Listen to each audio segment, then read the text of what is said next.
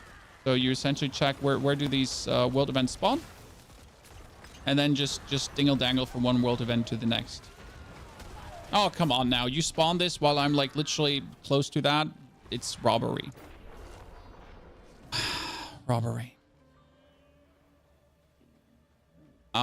Fox, please ask that again after the dungeon if I don't see the question, because it's a very good question.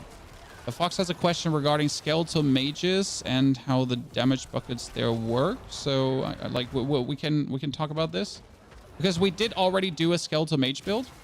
You might have missed that because we haven't put out a build guide to it because I wasn't 100% happy.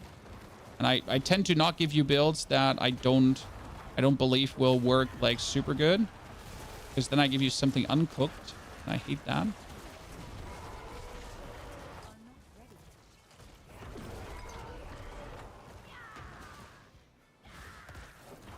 Okay, so I do hate the Lilith we have here, because we have the triple hit Lilith. Probably my greatest enemy. She's spawning inside the minions again. Wait, we might actually be able to win this before Lilith actually triggers a single time, huh?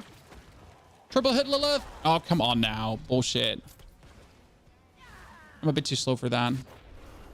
Any viable builds around Lilith's wall? We have tried Lilith. We have tried Litless. Jesus. We've tried that in depth, and sadly this season I would say no. I have 5 of them in my stash, and I will most likely not use a single one. I mean, we want the Littlest to be good because it's a very cool item. The problem is that it just doesn't make you immortal anymore, and that was literally the only use for Littlest Wall. Like, it made you immortal, and that's why you love to use it. By the way, the amount of burst we're actually dealing to him is just love. Right? The amount of dislike I have for the echoes that we're currently summoning here.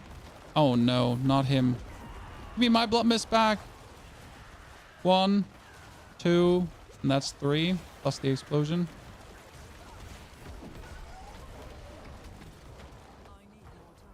At least we fizzle all of you. If you teleport away now, I'm gonna punch you in the throat. Oh, he teleported away now.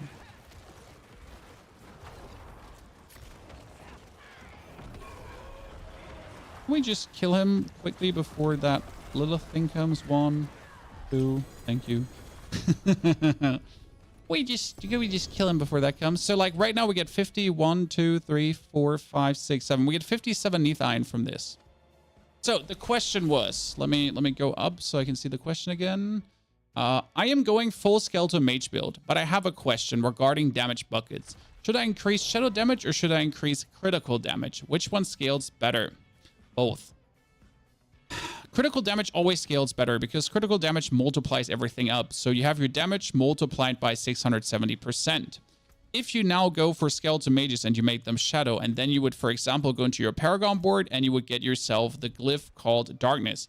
Darkness gives you plus shadow damage, right? This shadow damage that your minions get plus, though, that gets multiplied up again by your critical strike damage. So you have to get shadow damage and critical strike damage up. Critical strike damage, though, always wins end of the day because it's just the best multiplier.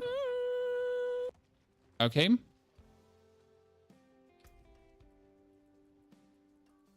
I did, like, so if you want to know a bit more about mages and the experiments we did, we have a live stream here. It is the live stream that says Screw Golem. And in this live stream, we really experimented in depth with everything that mages have to offer. And I think we managed to get the mages to do somewhere around almost 10 million standard hits. And that is a very unoptimized build that wasn't essentially having any or many of the things running that you kind of want to have running. So you had all the mages doing like good damage. We tried them with corpse explosions, without corpse explosions, and everything. And they could clear tier 100 pits. So we kind of managed to get to the point where you do clear tier 100 pits. But here, wait a second. This is the mages. See, like here, the mages were doing, I think 5 to 6 million hits at this point when everything kind of like stacked up. And they were having like an insane attack speed, as you can see. Like, so the mages were kind of nasty. But we never made like, we never released the build for that because it worked, but yeah. It worked. Good. What are we at? We need another last one, and then we can go. We're actually going to hit PUBG again. Random question, Panic. We played PUBG just recently for an event, and we are waiting for PUBG 2 as everyone else is, to be honest. Mr. Sayshire? I'm not entirely sure. Aaron and Sayshire, thank you for your brand new subscriptions, and welcome to the Knights of the Round Stable. Appreciate it. Show me that build, please. Fox, we will probably, like, give me another few days because I need to theory craft more. It's like literally the build is kind of working, but it does feel a bit clunky because you kind of have to spam the Bone Spirit. You had to spam the Corpse Explosion, and I always ended up like dying in stupid ways because I had to do too many things. So you know, when like right now in this build, what do you do, guys? You Blood Mist in, then I Corpse Tendril things together, I yoink in my Golem, and then I just keep summoning corpses for the bonus damage, right? That's essentially the gameplay loop of what I kind of do. But with the mage build, you were kind of like at the point where you had to make sure that your race skeletons was up. You had to make sure that your army of the dead was like cooldown reductioning enough. Then you had to make sure to spam the corpse explosion, and you had to do the corpse tendrils. And you kind of like ended up doing so many things that when you were fighting the bosses and the boss echoes, that due to everything you were doing, it kind of always ended up being a mess, and you tend to miss then one of the boss thingies, and then you died because you kind of missed one of the boss thingies because you were doing too many things. And that made it feel clunky, right? Now, the Ring of Sacrilegious Souls could help there to automatize some of these processes, but it would essentially just automatize processes. It wouldn't like fix the problems because you would still have to do the manual corpse flow and everything. It's like mages just felt a bit clunky and a bit just like unsmooth to play. And if there's one thing I want a build to feel good to play. It's kind of like what happened to this build. The Golem build worked with Blight, but unless you have an immense amount of essence production, the Blight always feels clunky. So we kind of phased the Blight out and we put the Blood Mist back in. Yes, the Blood Mist does have a cooldown, but despite the Blood Mist having a cooldown and technically should feel less smooth, the Blood Mist was what it took for the build to really feel the smoothest yet.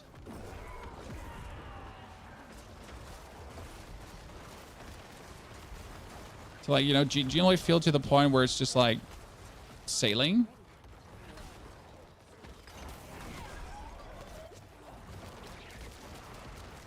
So yeah, I just want to give you good builds. Did you rank your last builds? I mean, in terms of fun, in terms of pit pushing potential, Golem is number 1. Bone Spirit is number 1 fun. Bone Spear is probably the most satisfying to play. So how do I put this? So Golem, number 1 pit pushing. Bone Spirit is the most fun because of like just seeing ginormous crit. And the Bone Summoner that uses Bone Spear. It's just a very satisfying to play because you're just seeing gajillions of Bone Spears shoot out and destroy everything. And you can still do every challenge. Right? We create a build that does not have... We already done. Bone Spirit build. The Bone Spirit build does 250 million Bone Spirits. And again, that was not maximum tempered masterworked and thought out.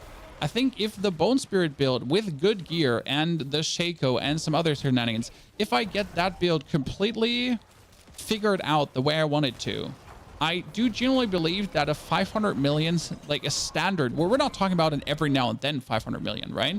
We're talking about the chance to probably do regular 200 to 300 million bone spirits with the every now and then 500 million bone spirit. Do you think a billion bone spirit would be possible? Probably not, because no matter what you do, you won't get there, even if you get everything greater affixed.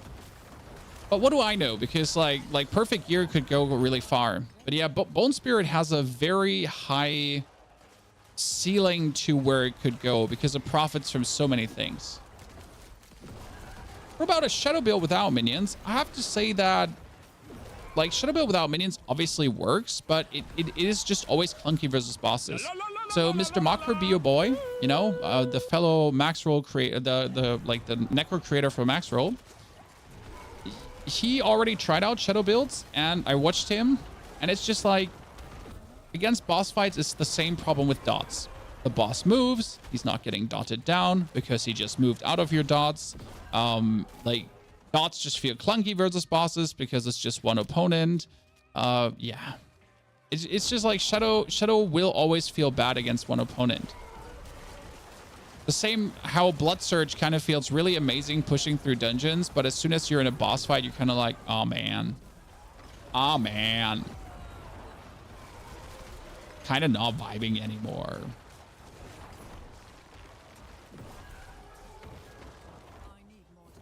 Oop. Where does Pulverize struggle? I haven't actually watched any Druid content to see how well Druid is doing. Does anyone have info? That anything cooked up for Crew's Embrace? Well, Crew's Embrace is... In order to play that, you need to play full minions, right? That's the only way, because you need the corpses to make Crew's Embrace work. That means you need a consistent corpse production, and you kind of need Army of the Dead as well. I mean, Crew's Embrace does not work, but again, clunky. It's like very good for pushing, but if you're back to boss fighting, you're at this point again where you're consistently just trying to make enough corpses to basically have the item work on its base level.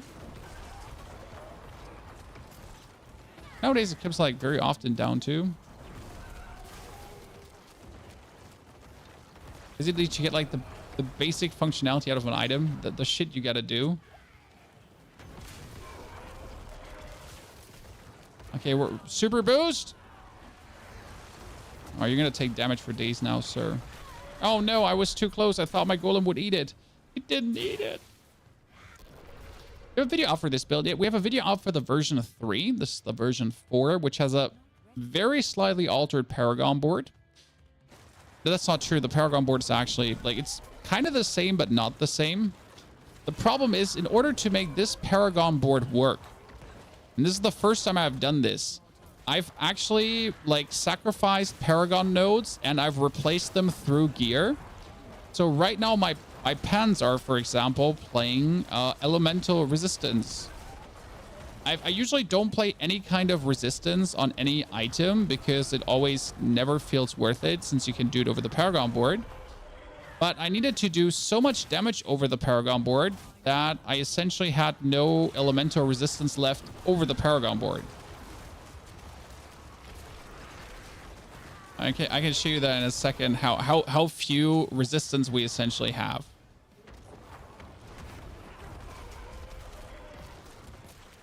Like, I've basically not taken any of the ones. Oh my goodness, did I just step in the trap and that's why I died? I hate you. I hate you so much. That was pain. Have you tried Tyrael's Might? I don't have Tyrael's Might. Are you running Hardened Bones? Yes, we're running Hardened Bones. Even though, as you can see, if you're not running a potion, and that's my problem there. If I ran a potion, Chad, I would have survived this. Right? If I ran my potion of Fortitude, which doesn't like just feel worth it running in a tier 100 dungeon, I would have actually survived that. But I am not using the potion for the tier 100 because, matter of fact, I have limited quantity and I don't want to waste them. I want to essentially keep them for when it gets hot. Okay, could you please come back, sir? And I'm pushing like deeper into the pit.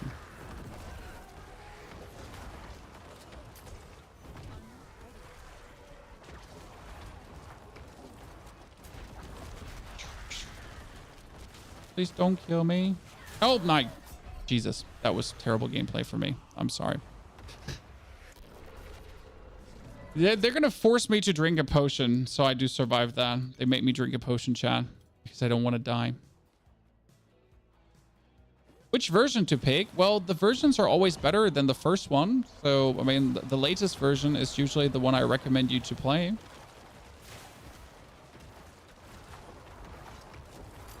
I mean, the version 1 of this build is still fantastic, but the follow-up versions are all having their improvements made.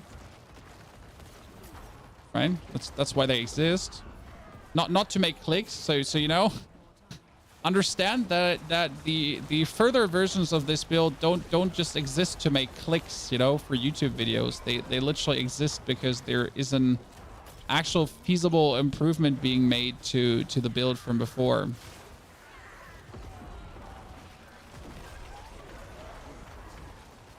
So I want you to have a better build.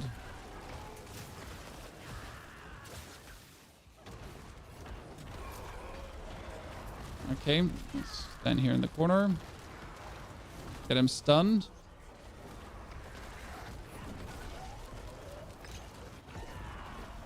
Ah! I don't. Can someone clip that on Twitch? I want to see how much damage that was. It must have been one really big hit. I want to know. Someone clip it so we can ship it.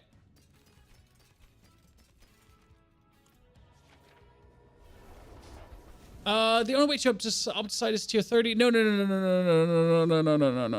way to get Opticide is farming higher pits. Because what you're going to do is now I have 250 Neath Iron. Okay. The 250 Neath Iron is going to be turned into Ingolith. Here, I go there and I turn it into Ingolith. And then I'll turn it into Opticide. And it's actually like, you know, was it 722 million? Ah, sad. Not enough. This is not enough. Let's roll a bunch of rings.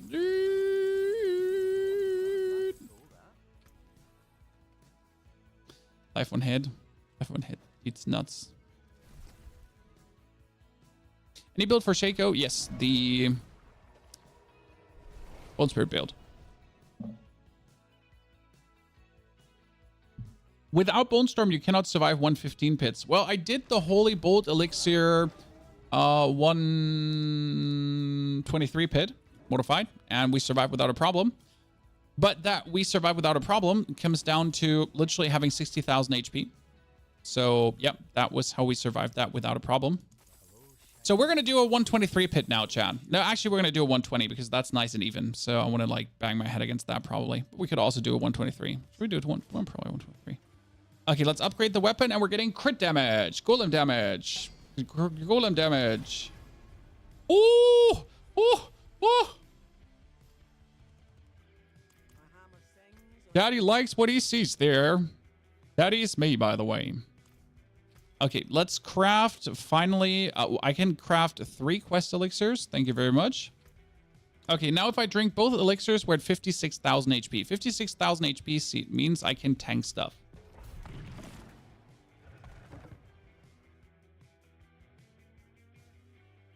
Let's try a 123, okay? Double health elixir. I cleared this with Holy Bolt already, but I need to see if I can go further. Now, keep in mind that the highest achieved Necro right now is a 125, I think, with a Shadow. So with Golem Necro, see, like, and now everything is staying alive. And if I can spam my Golem in here, like, look how often I can spam my Golem on these normal shit mobs because of the aspect I have. And that truly allows me to just hurl out tons of damage, right?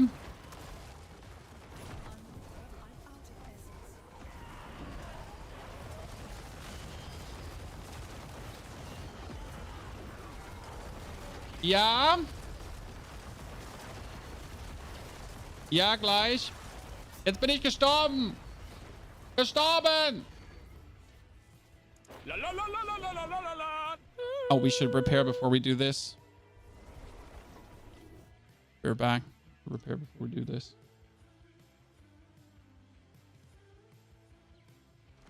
Okay. to make the roboter on. Mr. Drowloft, thank you for your ongoing support. Dwazi also, thank you for your subscriptions. The robot is on. Let's repair.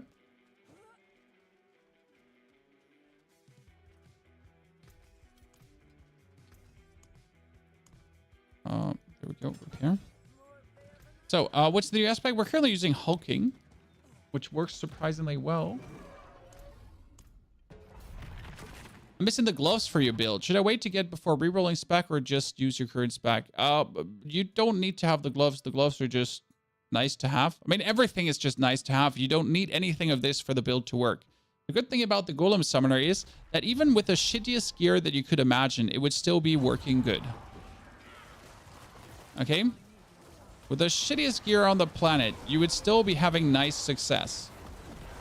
Because that's literally how minions work. They work with the crappiest crap ton. My Golem just got an instant reset twice in a row.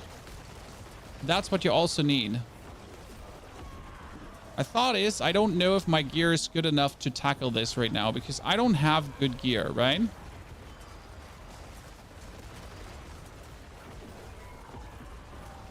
Like, you think I have good gear, but half of my stuff isn't even fully masterworked, and the masterworks I have are all shitty masterworks. Right?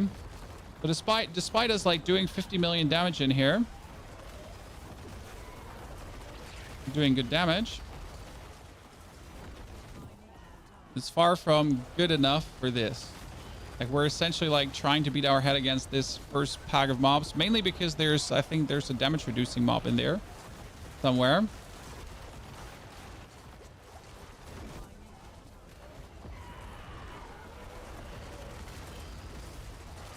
But you notice how we're also not dying. So, like, despite them doing all these elemental effects, right? But with our amount of HP, like, I can stand in that frost thingy for quite the while.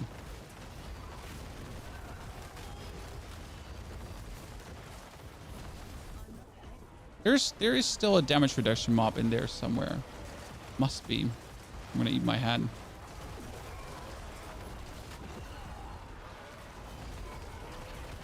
Like, I'm literally like, my Golem is like, I'm casting him every second.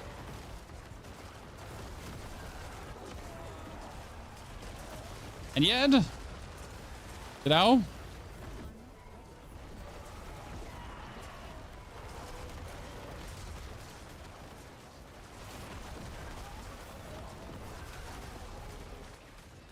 That's something, right? Potions do you use? Health potions currently. Double health potion. Because that brings me up to 56,000, and with 56,000, I'm able to survive this. Right? When here, normal units, you can kill. But even that is something in a 123, right?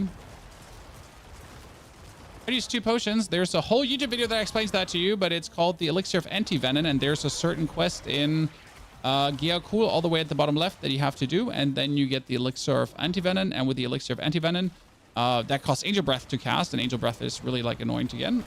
You can then use 2 elixirs, and it's actually really, really helpful for pit pushing. Because, frankly spoken, having 2 is just OP. See, like, my Golem, like, I'm having that on a 0-second cooldown. I'm just like, Golem.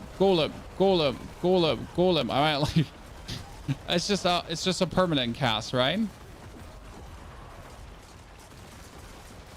I like this build so much. And yet, despite having this on a permanent cast, right? Despite this doing like millions of damage per cast, and our thing being re-triggered, like, lats are kind of sturdy, huh?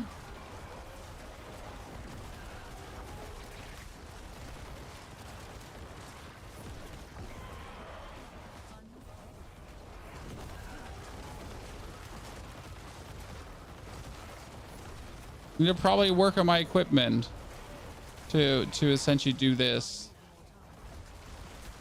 I mean, 123 is a lot, regardless of that.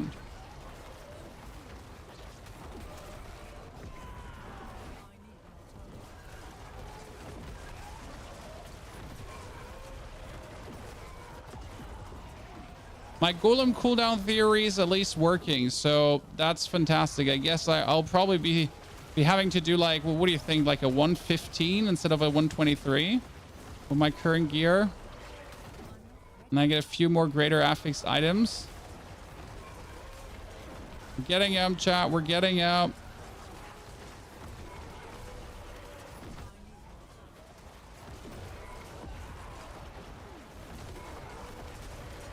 Come on, lads. We can do this. They're nothing compared to us. We're better. Yeah, we got him. Chat, we got him. This is it. We're in the end game now.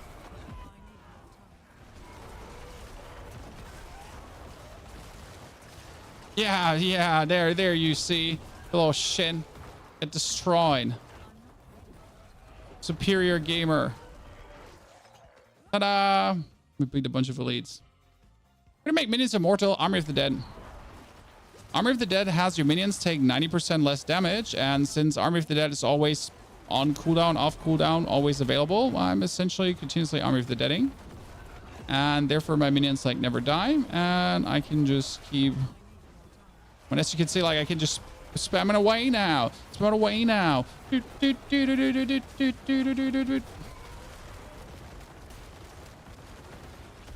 No one even remotely has a chance. Yeah, well, we're doing fantastic damage, but that fantastic damage is not enough for this yet. That means we need the rings. I think this is like clear as day to me right now. So we got the survival, right? With the double potion, we survive.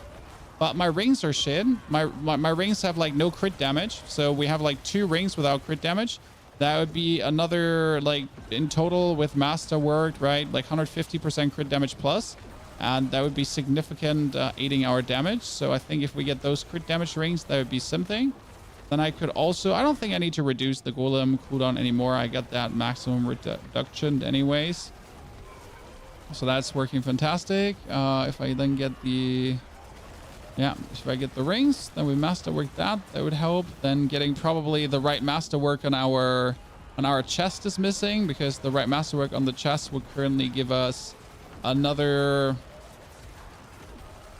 75% golem damage. That'd be huge.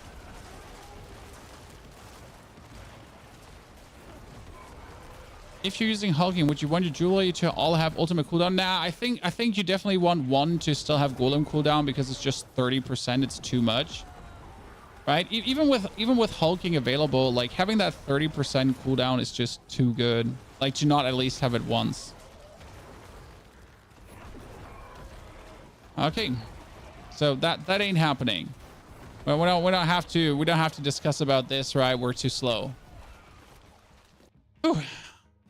Shadow Blight Golem cleared at 133. Well, that's new. My last state was Ollie. My last state was 125.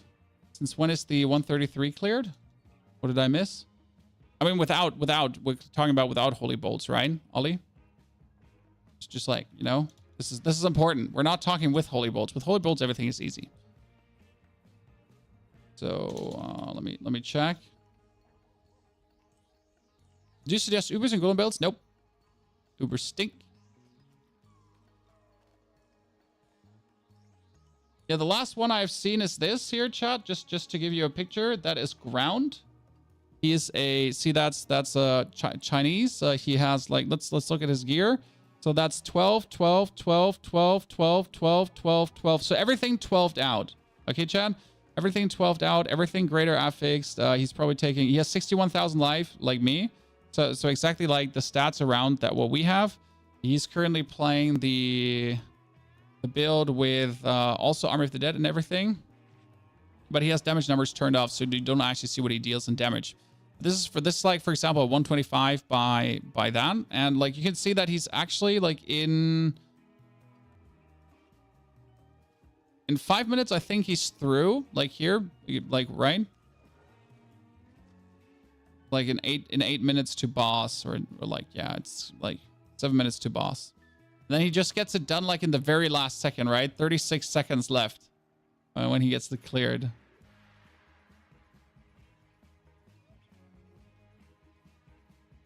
Criminal. Do you get it cleared before it ended, actually? Does that only count as successful for the challenge? Because there's 3 seconds left. Oh, wow. Really? In the last second? Okay. See, it is possible. But right now, like, this is 8 times, 8 times, 12, 4 times, 8 times, 12 times, 12 times. This is 7 times, and that's 9 times. So yeah, and considering that none of these items is good, right? What would you say? 115? I mean, technically 119 is as difficult as a 115. So if I can do 119, let's see how less sturdy they are.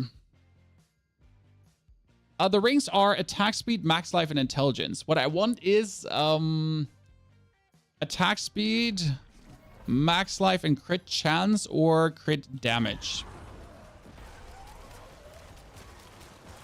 We'll see the difference in sturdiness now, chat. My build, same spammy, right? And they're actually significantly weaker. Wow. It's only like 4 ranks different, but look there, like you can actually see their HP going down. Oh wow, I stood a bit too close. I don't think I have a chance if I die like a single time, so we gotta back out. I'm not sure why I died though. I feel like I should have tanked that.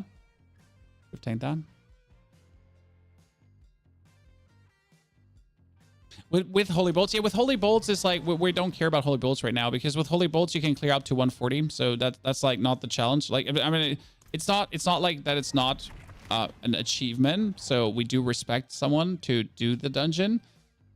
But again, with Holy Bolts, it's like you did it with Holy Bolts, right? That's actually interesting because the max roll leaderboard is now without Holy Bolts at this point, which I do actually think is a wonderful idea. To just really see how far can you get when you min-max everything out, right? When you really go on your build. By the way, this is a 115 now, and 115 in comparison to 123 is almost like they're out of paper, right? I mean, they're still sturdy, don't get me wrong, but nothing compared to what 123 there was, right?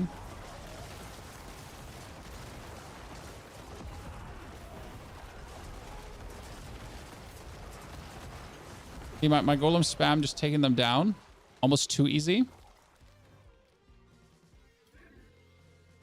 How do you get the Blight triggered passively? It's the aspect of Corpse Explosion. So we're currently using the aspect of Corpse Explosion to trigger our Corpse Explosions, and they're Blighted Corpse Explosions. Keep in mind that this is not Blight. So some people have asked, why don't you use the 20% multiplier from Blight for the Blighted Corpse Explosion? It is not the same. I know it's called a Blighted Corpse Explosion. Why is it not the same? Ask Blizzard, not me. I don't work there. I just play their games. But it's called both Blighted, but it's not the same Blight, okay? So there's different Blights as it seems. How dare you to assume that it's the same? Only because it's exactly called the same. Has the same keywords in it.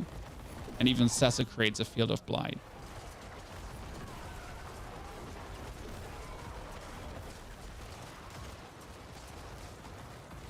Okay, that golem cooldown is magnificent.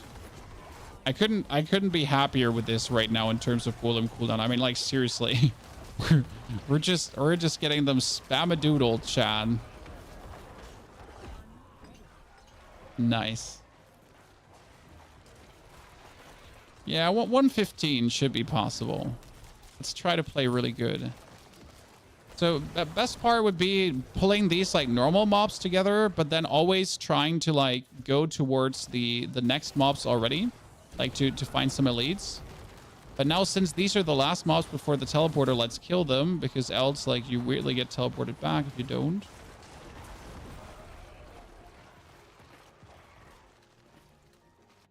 Golem mastery on chest is mandatory. It is so much bonus damage that it would be stupid to not have, simple as is. So yes, it's one of the things. It's like having Hellbang Commander on the Amulet. I mean, even if you only have a +1, that's a better than a +none, right?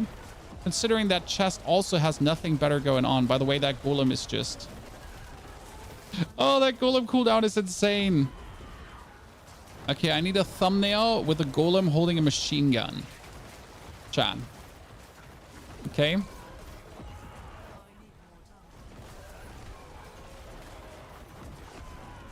So that's what's happening here right now.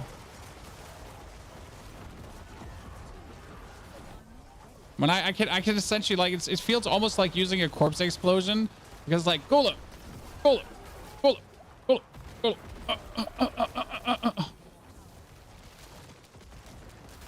What makes the blood mist cooldown so fast? So blood mist reduces its own cooldown by 0.6 seconds for every corpse it consumes as it like goes corpse explosion, which means that it consumes 5 corpses, so it's 5 times 6. That's 3 seconds already in time reduction, kind of like, you know.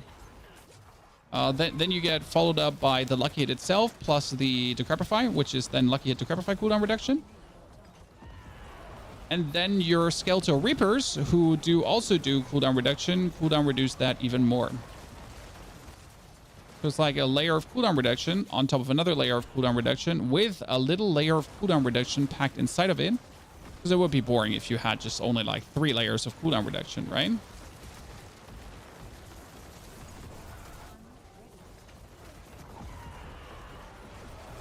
I mean, imagine, like a beginner, 3 layers of cooldown reduction only.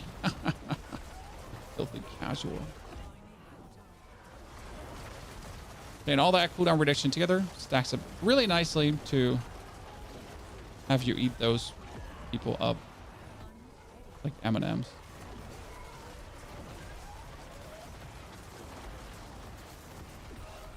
Done. Let's not get exploded on. Thank you very much. Oh, no, no, no, no, no. Ah. Oh. They said, let's not get exploded on. I mean, that was the golem with the unstoppable saving me, so I could go into the blood mist. Thank you very much. Appreciate that. It would be great if I could position myself somewhere behind like something so I don't actually have to stand exposed to the fire. And no, I don't actually have to blood mist in, because at this point we're usually having enough shadow stacks going on that I don't need to blood mist in. But I still like to do it. What can I say? I just enjoy doing it. Now that the fire dude died, I can actually stand close to my minions to give them the bonus damage from the Hellbound Commander. You know what? If you're alone, you're taking so much more damage.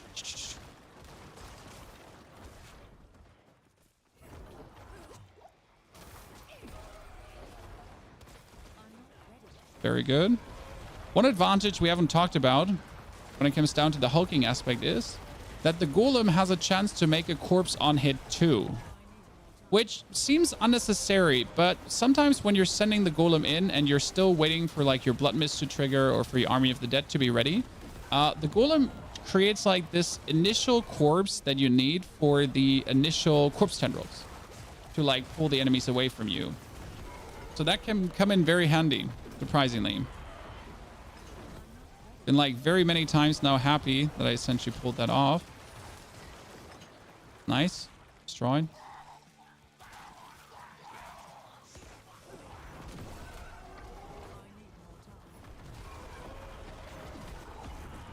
Okay, 8 minutes. Honestly, we might be too clutch. So for further dives, we actually need to farm the 100s. To masterwork everything, and to masterwork everything we need to find better items. Let's see. I mean, the boss fight is obviously going to be going up. Oh, yikes. Boss fight is going to go a bit faster because it's like a single target, where these are like bigger targets to kill multiple in a row. I swapped hulking for hulking crest. You can totally do that. Doesn't though really give you more damage, you know? Thing. The Harlequin Crest cooldown reduction is essentially the same cooldown reduction there. So putting in Harlequin Crest doesn't net you more damage. It just nets you a bit more survival. And survival is usually not the issue because you only die when you suck, like me just there a second ago. But usually you shouldn't die. That's the point.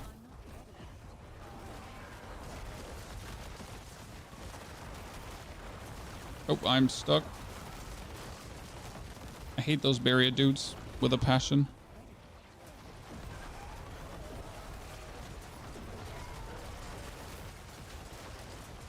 Golem, go! Go, go, go, go, go! Harder, harder, harder! Harder, harder, harder, harder, harder! Okay, the hulking, as you can see here, without the hulking, we wouldn't be at this low cooldown for the golem. But there was no chance to essentially spam him, right?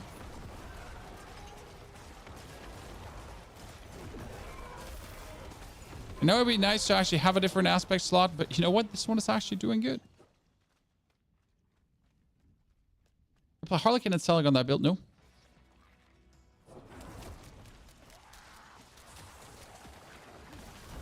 Yeah, the HP elixirs do way better than a Harlequin crest, essentially. Because you need HP anyways. You know what? Let me position myself on the other side of this.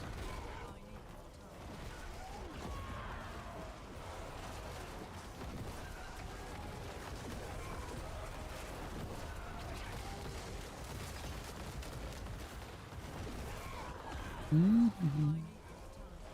And I just want to arrive at the boss right now to kind of see how much damage you would be doing to the boss, right? To understand how tough is that 115? How much more gear would we need?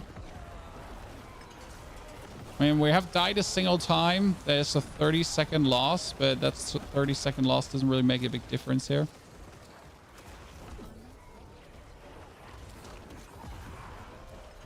Sir, did you just try to stun me? I don't like that. Thank you very much. He's dead. Whew. Wait, there's no more enemies here? Oh god, I hate this. I hate this when like, you know, you end up at the point where you're kind of like done and you need to go into the other direction.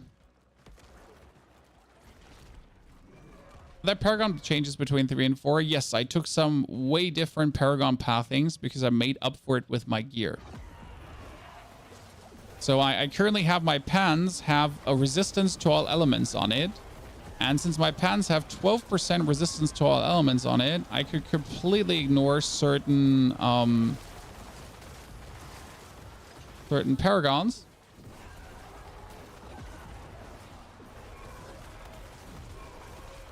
What are you going to tell me I don't even have enough mobs in this one part of the dungeon to get to the boss? There's a dead end here too. Well, that golem had just an instant cooldown reset there. It was actually kind of cute.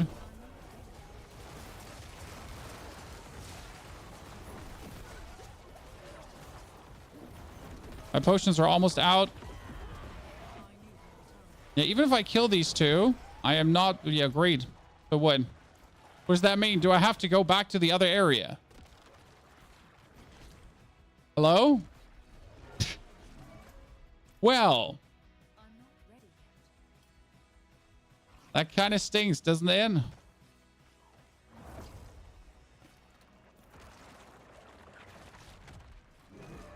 That's a first. That's literally a first. I've never had that happen to me. It feels very bad. Let me tell you, on a scale from 1 to that feels very bad. This is like a 9. Out of 9. Yeah, you heard right.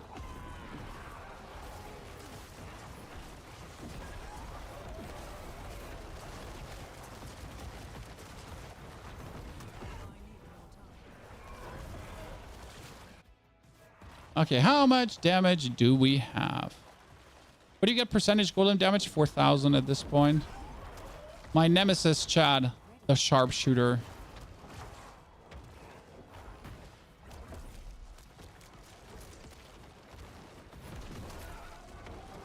I'm not going to drink another potion for this one because it's truly not worth it.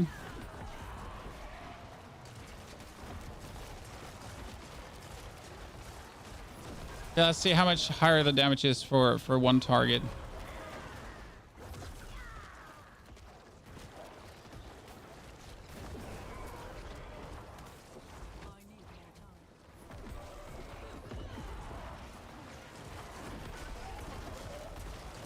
It's the one advantage we have versus the sharpshooter is he's one of these bosses that you can essentially just stand on until you accidentally step into one of his traps and die.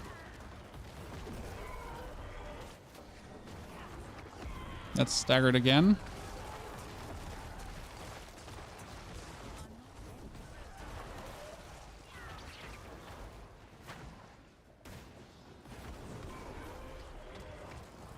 Okay, we got here at 2 minutes 20 seconds roughly. Right? Let's see how far we get him below.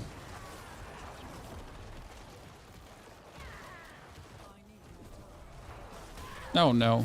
Ow. That would have been a tanked, you know? That would have been a tanked with the other potion, but I'm not willing to take the other potion. You figured out rapid ossification isn't working with Bone Spirit yet. I never expected it to work with Bone Spirit, but I knew this, you know. But we don't also need it to work with Bone Spirit to make Bone Spirit work. So yeah.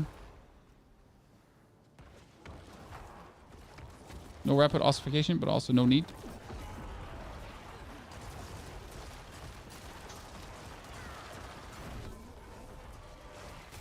I hate that dude. Much hate.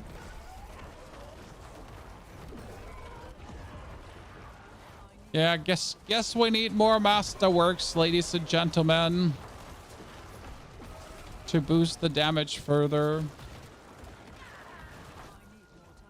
I mean, the build is working solid in what I expect from it, but the gear is not enough. Okay.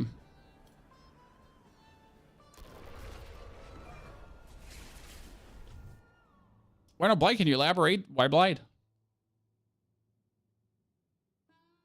Which pit level should you do to kill level 200 Duriel? I mean, level 200 Duriel is not hard. You could, like, if you can clear a pit 50, 60, you can probably kill Duriel. I sadly can't show you Duriel right now. I have Sticky and Stones, but I don't have the Duriel. I can show you in Dariel. Haha. We can quickly do in Dariel before we go further pit.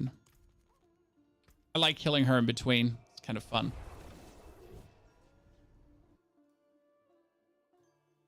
Paragon board changes some slim.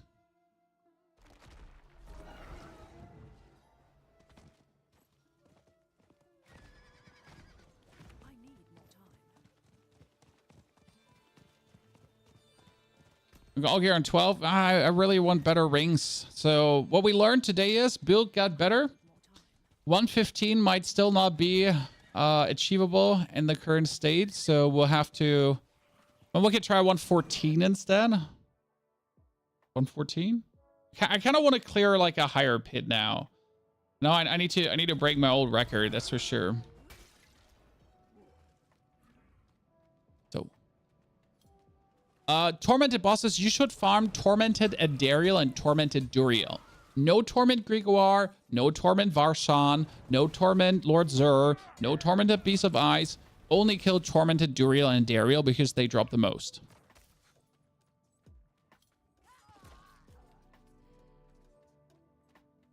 What would you say is hard pit to get to on Holy Buckbill? Sorry, Peebus, you need to rephrase that question because I'm not sure. So that is Andariel. Now we're gonna pull all stops. 1, 2, 3, 4. Get the lats popping. Get this up. Get the. Oop. And that's her. So just to give you a reference for like, you know, how much she's not an issue. The biggest problem with Andariel is actually that your minions just randomly die.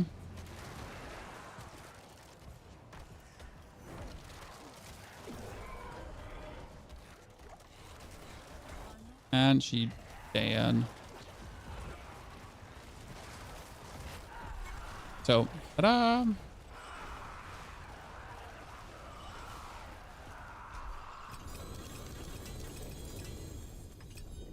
You know, mom just gets eaten. I cannot carry more. I cannot carry more. I cannot carry more.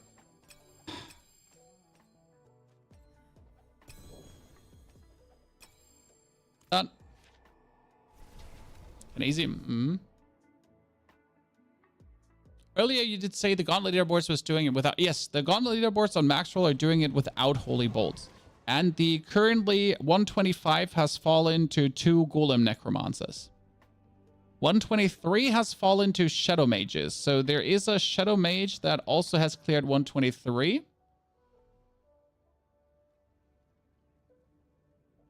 That's the one.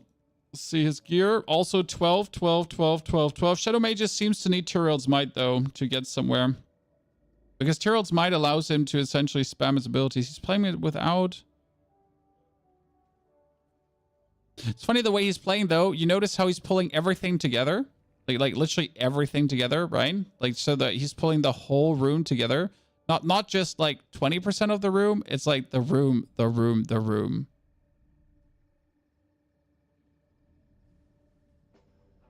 Right? Everything. The main reason for that is that, like, his Tyrell's Might, like, does this damage to everyone. So why would he not, like, just pull everyone together? Right? So this is kind of like how you have to play at that pit level to really get everything pulled.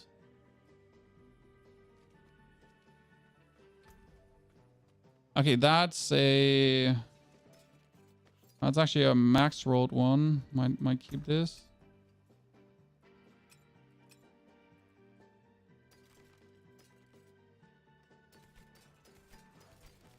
And the rest can go away. Let's heal. Okay, 115 wasn't it? Let me do the 114 chat. Come on, 114. Gotta fall. Is Tyrell's Might good? Yes. You think Aspect of Decay helps Skeletal Mages build better to go aphotic? I'm not sure about Skeletal Mages. With the double attacks and everything, you might not need to play it.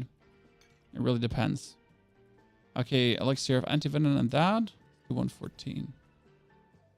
Does he only read Twitch chat? No, I don't, Jack. I'm sorry, Jack, that, like, with 700 people on YouTube and, like, I don't know, 1,000 people on Twitch or so, we didn't see your message, like, straight away. Sorry. Did you write at Ponyhof? Because that makes things pop up. Also, I'm from Germany. Howdy. Do you have official pit ranking? There is only the max roll leaderboard right now where you can send in your runs.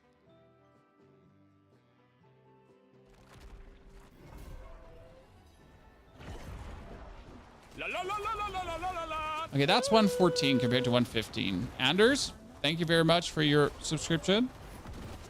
I almost died there for reading that or for checking that. Yeah, like that's a joke. Why is 114 just such a joke compared to the higher one? Okay, let's pull the whole room. So we're gonna be having to be a bit more pull efficient to really get, like, more units together, right? Because obviously I survive.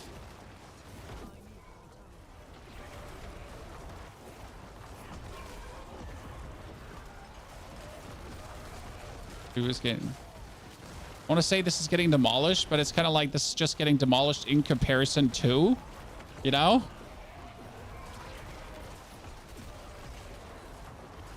The shit from before. Right? Dude, Eden. Uh-oh, uh-oh, uh-oh.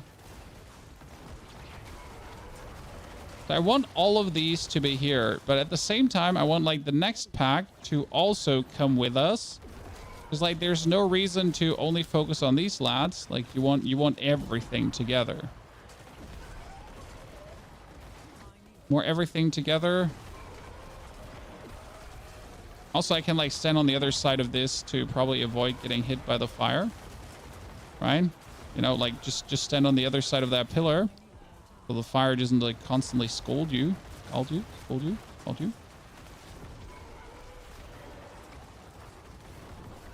Yeah, 114 is a joke.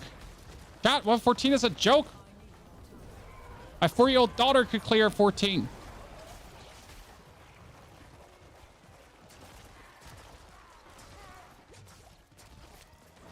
Okay, let's pull everyone together. Adapt the playstyle we learned from watching, like, the dude that cleared the 123 pit. When I knew you had to pull more, I was just like, no. I thought I was pulling a lot already. Seems like I wasn't. Yes to the golem spam here. There you go, guys. Golem spam. Golem. Literally 1 second cooldown in between.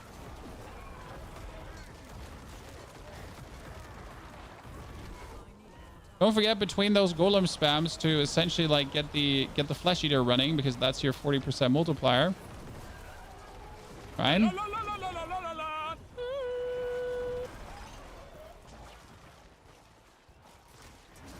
The Paragon board the same. The Paragon board is slightly different. We moved the Send of Death board to be straightly adjacent to the Hulking Monstrosity board, and the Hulking Monstrosity board actually changed so our Golem could get more attack speed and even more damage. So there's two things that actually changed about that. Plus, we forfeited any kind of resistance nodes almost, because we now took resistance to elements on our pans. Yes, our pans are actually doing resistance to all elements.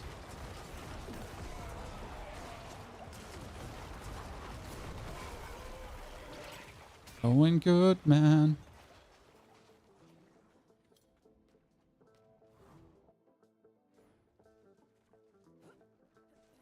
It's crazy how well like the 114 is going, but how much the difference to the 115 is.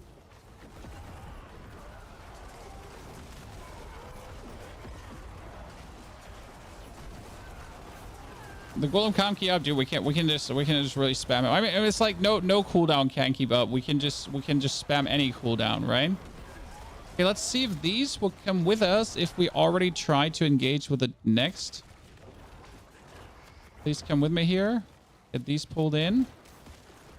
We essentially have everyone like meet up in the middle. Please, everyone, just meet up in the middle. I need to kill more things at the same time, because I ain't nobody got time for killing you all alone. What if I'm going to use the advantage the Golem has? That would be like pulling everything together. So curse this, curse that. We have these cursed. Pull everyone out of this corner. Then get them all together. Try to move him like here to this.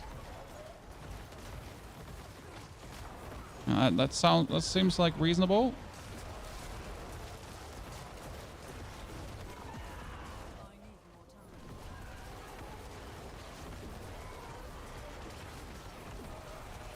Problem is, if you pull too many things too many times in a row, they become unstoppable. You can't actually pull them together for a jiffy anymore. That happens to like those vampires. That's why we despise those vampires, because they like teleport away. And then they're like unpull togetherable while you're trying like to do all the damage here in the middle.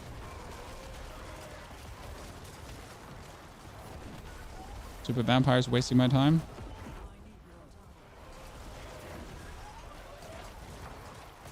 Oh no, really? Really? Just that one stab into my chest killed me? Robbery. I hope you're going to come with us now. I'm not going to bother to fight you again. Well, that was bad. That was bad. No cooldown bad.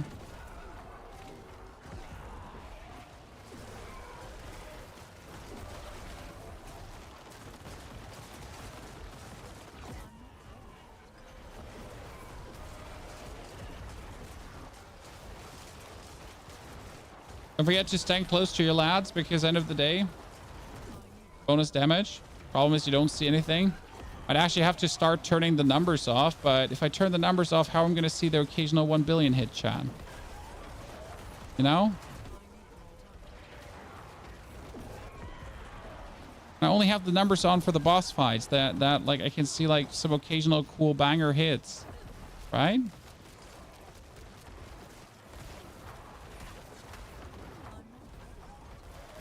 Yeah, pull him in too. Come on. Nope. I was about to ask you if you're playing hardcore. No, I would never play hardcore in an ARPG. I am soft. My ancestors won't survive in the winter. I don't view hardcore as an enjoyable experience, and I do actually play video games to have fun, not to hate myself. If I would do that, I would just go back, play Battle Royale games. Hearthstone full time. RNG eat me. I gotta stay away from these vampires. My last time I stood so close, I was like, you know, I was fighting that stupid guy. He just decided that he would just turn around and plunge his blade into my chest and just kill me. And I'm like, sir, rude.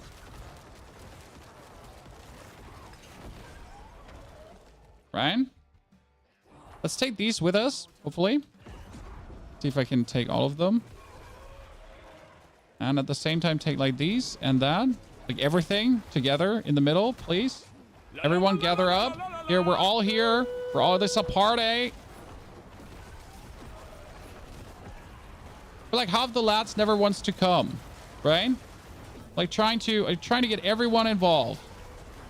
No one is being left behind. You can all come and play. Because I do immense amounts of area damage. And if I do immense amounts of area damage, I would like to see you all like right in the middle of that.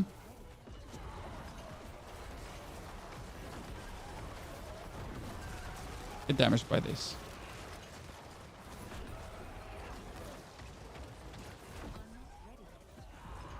I was absolutely out of range of that ice blast. And I fully do not agree by being hit by that ice blast. I want a refund.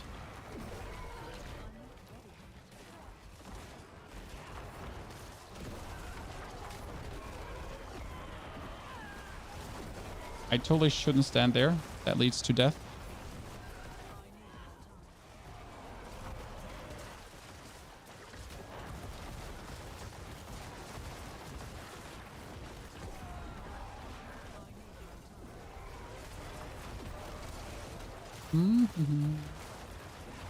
I mean, that thing is like teleporting after me, so preferable I should try to get that whole gang of goats there also pulled in.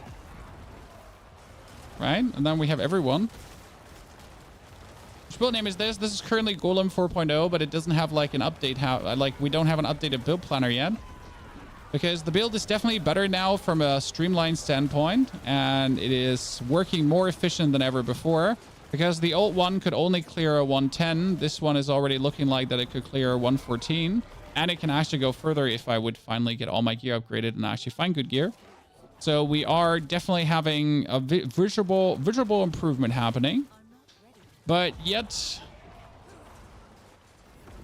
we need to tomorrow probably update the planner and everything to get you the new Paragon board. I'm not sure if I want to like twinker around with the Paragon board a bit more, because right now I can't play my Skeletal Mage Mastery pens, for example, which is quite the shame because we are actually using our Skeletal Mages to quite some success. So might as well hope to actually use these pens again. Okay, that is now 4 minutes left. We're getting a Bramble. A Bramble is hard. I mean, not the hardest. Haha. But he's a tree, you know? Oh, not that one. No, no, no, no.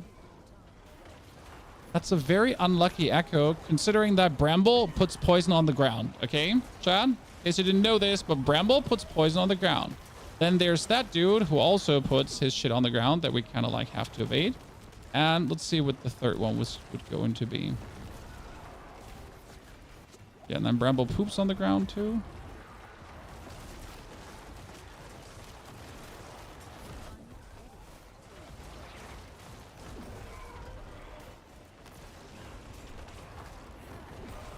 Yeah, I can mostly ignore that Bramble thingy.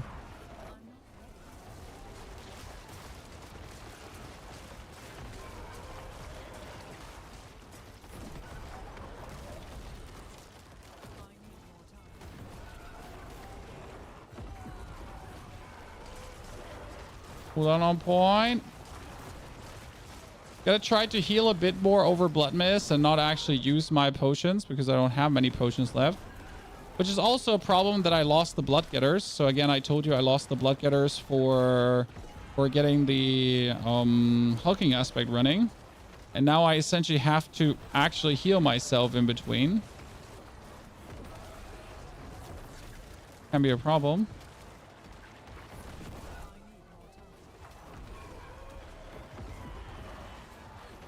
It's like our 4,000 golem damage is not enough, chat.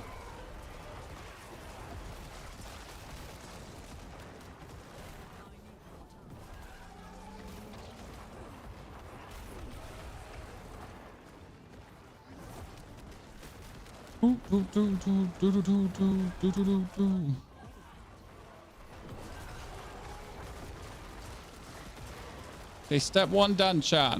One bar depleted. Now we're getting the... Oh, snakes is okay. I mean, snakes could literally be worse, right?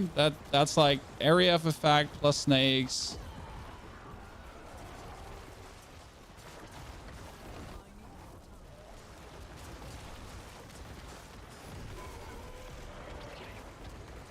Ah.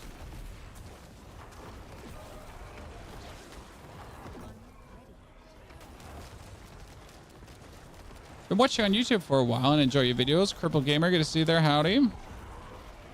Thank you for coming by to check out the stream. That is appreciated.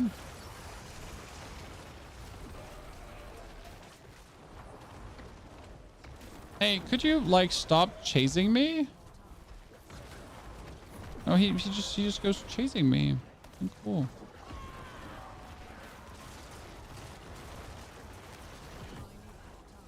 The amount of HP he has is just intense. Let me say that, chat.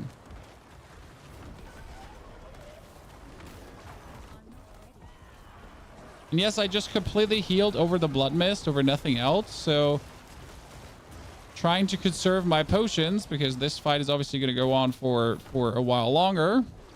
And if you actually use for everything your potions straight away, then you're going to end up without anything.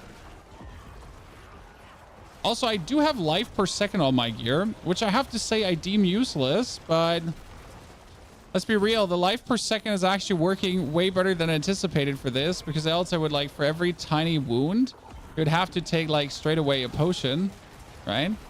But now we're at the point where, well, you know what? I might take a scratch, but at least I'm whole and healthy. Okay, 4 minutes wasn't enough. That means we need more damage. We need more footwork. We need more energy. We definitely need more master work. So that means a bunch of lower pit farming now.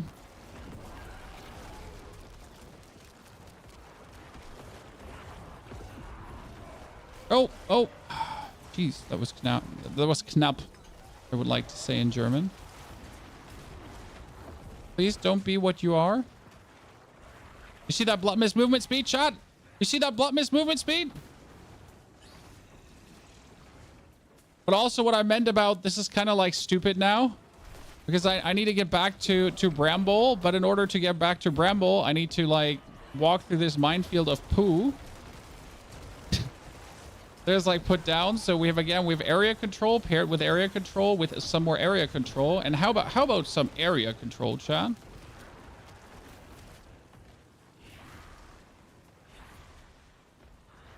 Oh, come on now. I have the movement speed to avoid that. That means close? Yes. Oh, by the way, my arm hurts now. Last time you watched you were building the house, well, that's 3 years ago, Menace. Hope you're doing well. Okay, that one is not yet there, Chan. We need to master work. Okay, rings. The goal is more rings. The goal is more angel breath. For more rings, we could do the Helltide to essentially gamble for jewelry. I think that's what we're gonna do. And we're gonna do lower tier pits, probably. You know what? We could bang through a... Yeah, we could bang through some 100 pits just for more materials again. We're not there yet. I wanted to push deeper, but it seems like we're going to push deeper tomorrow. You like Season 4? I do enjoy it tremendously. I think Season 4 has a lot to offer, especially as someone now who likes the challenge. Like, if you're interested in the challenge, right? You can finally challenge yourself with a pit, so that's cool.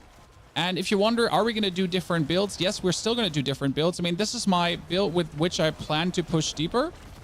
But we're also working, obviously, on the blood build. I think the blood build, I'll theory craft a bit more. Probably in the next 2 days, you're going to see the blood build. Today and tomorrow, we will plan to push deeper. Okay. So we're trying to get even deeper into the pit, but for that, I'll need tons of masterwork materials. Because that's the thing right now. By the way, do you notice how unsturdy a 100 is in comparison? This is a 100 now. Just to give you a picture, that was a 114. And we went through, but like, obviously, you know, like sturdy. But here right now, like, what's wrong with you? You know, like, it's like everything is out of butter. That's why you, by the way, should do higher impossible content, because it always makes you feel like a god afterwards. You know?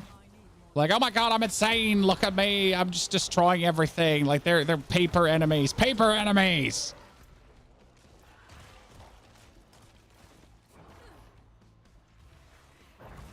All made of goddamn paper.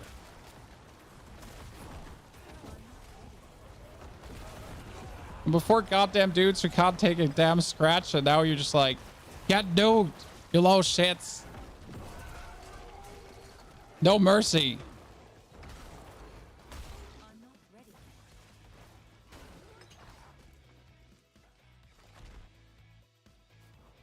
$100 is so easy compared to that. Yep. Cakewalk in the park cake, as they like to say. I don't know who likes to say that, but it is what it is.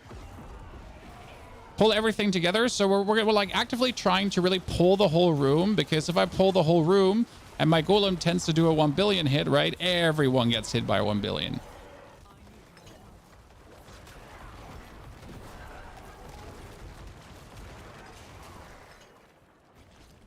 Also, those 1 billion hits are not fictive numbers. They actually exist, right?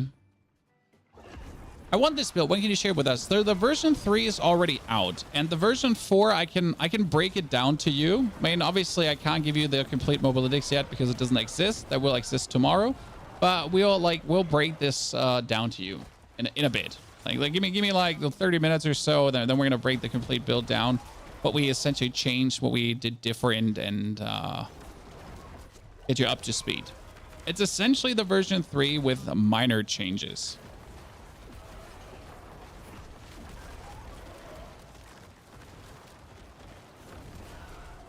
And these changes are definitely making it better. Now, I just need the gear to prove that it's better. You know what I mean?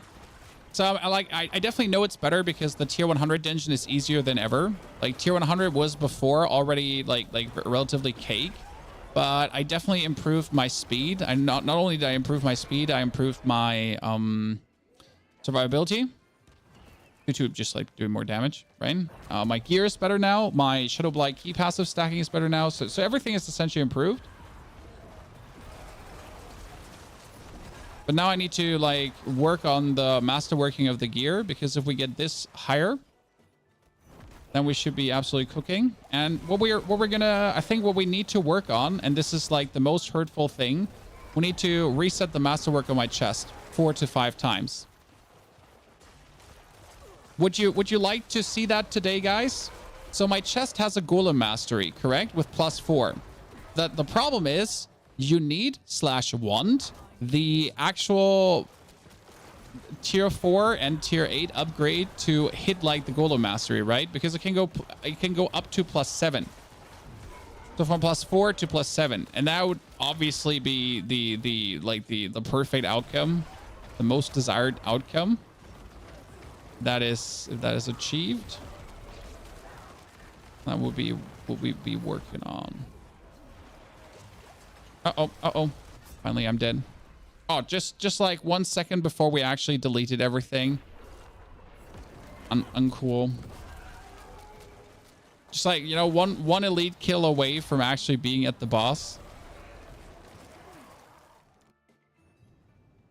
Mean.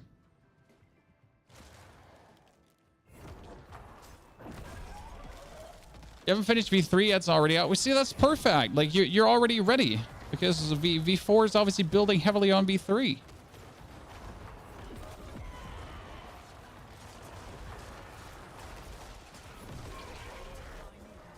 I mean, it's a joke how the end boss feels like he's made out of paper.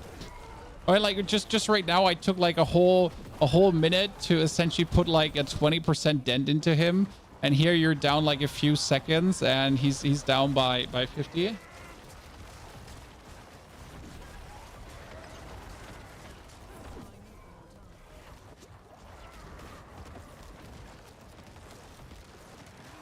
Oh, I knew that would happen. I knew that would happen. I'm always too greedy when it comes down to my blood mist. So technically after he's 50%, you're actually not using your blood mist for damage anymore, because you're then just solely using the blood mist for survival. Unless you're very greedy, then you don't care and you still use it for damage.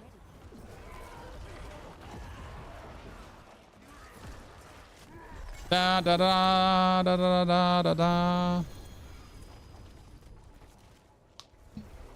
By scythe of a sword, life on kill is worth 35 crit damage. 35 crit damage is not worth it. The life is not important. It is the maximum damage the scythe has. Right? What's your life and armor? 9 and 56,000. 56,000 with double potion. So we need to essentially reset the masterworking of the chest. Let's get some here medium opticite caches. And let's get some Ingolith. Good. So we're going to pay 5 million to reset this. Yay! 1, 2, 3, 4.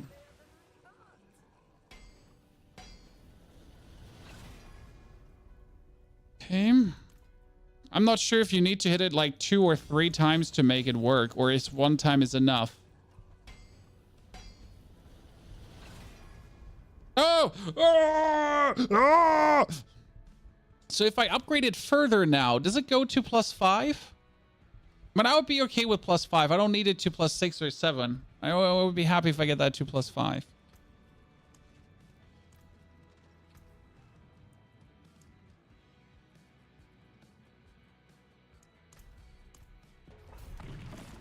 Well, that was good.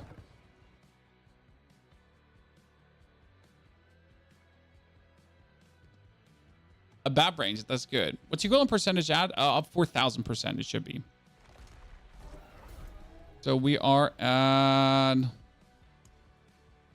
Oh.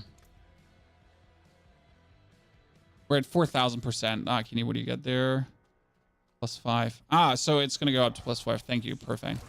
So 4,000%. It's not a lot. Like we have a far from perfect roll. So yeah. I know 4,000% sounds like a lot, but it's like not.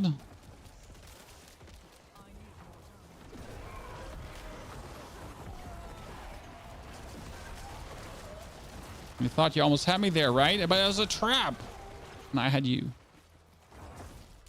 Okay, upgraded once again. I will +5. Well, I can't wait for that. Then let's get the Ingolith for that. The +5. So that was good already. More damage.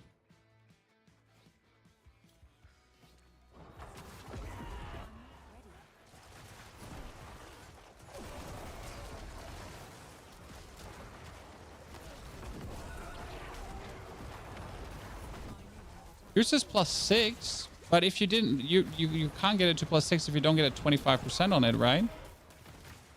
Doesn't work like that. You need to get at least 125% on it.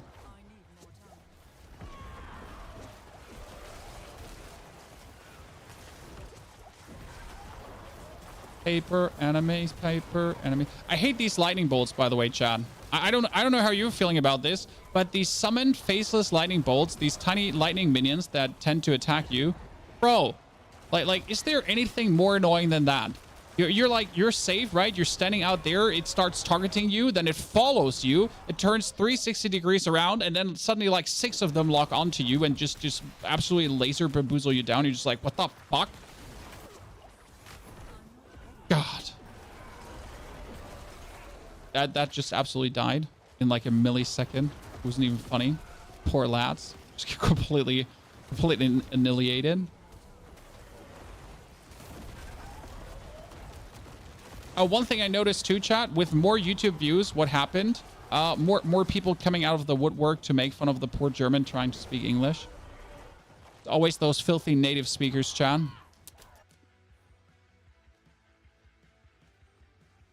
we see how we can see 4,000 golem damage. I think the damage you actually see in your stats is the damage that's being multiplied by everything.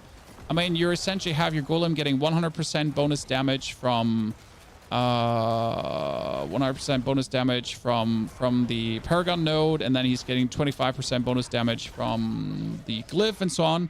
And I think the 4,000% you see, or the super upcalculated percentage you see, is from like the bonuses that the golem actually receives. But don't ask me, because, you know, like, Blizzard doesn't give any information. Like, wouldn't it be crazy if the golem damage would actually say where it's all coming from? Like, if there was almost like an equation where you could guess where everything is coming from, and that it kind of shows, like, takes into consideration the Paragon glyph, the other blah blah wibbity wobbity wibbity wobbity.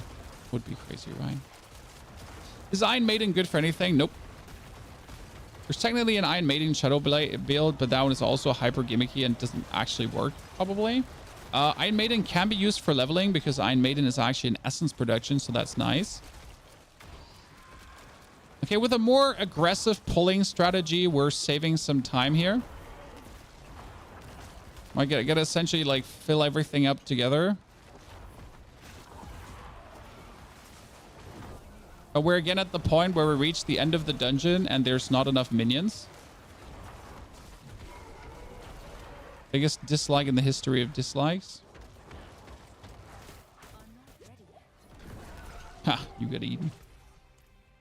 I gotta go all the way around and below to essentially progress.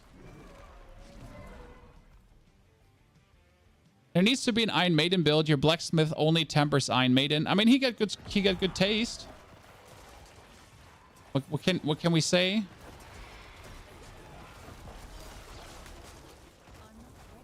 Iron Maiden ain't bad.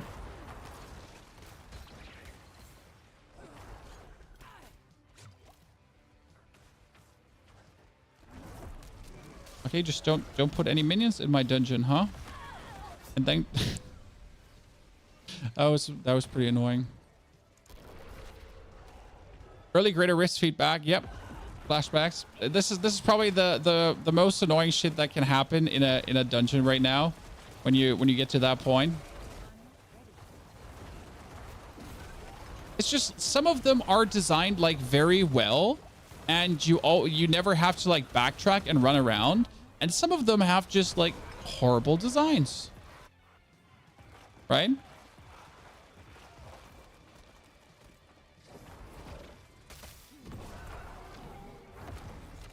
Stack it up. Gotta stack it up. Do you have to draw a circle around the snake? No, you don't. But are you even alive if you're not trying, Chad? I mean, seriously, what's wrong with you if you're not drawing some circles around your opponents? Because you're fast as fuck, boy. Seriously, what's wrong with you?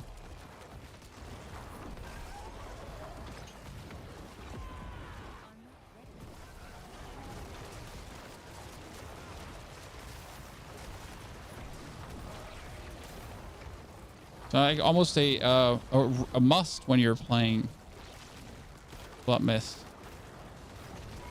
Uh-oh. Oh, it's okay. I get my cooldown. Yeah, I'm probably the laziest mother trucker, right? It's just like if I can... Oh, that was a nice hit. If I can go into the Blood Mist, I won't even bother. So by the way, no matter how good the version 4 build is right now, correct?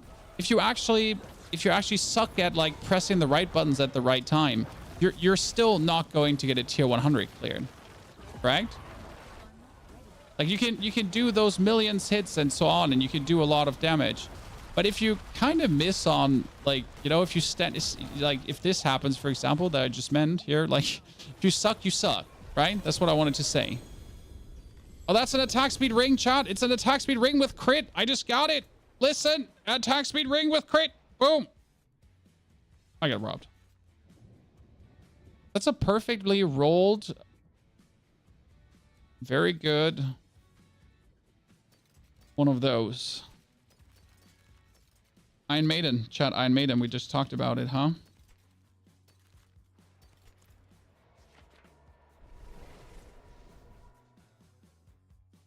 Where can you see the 4-0 Necro? Nowhere.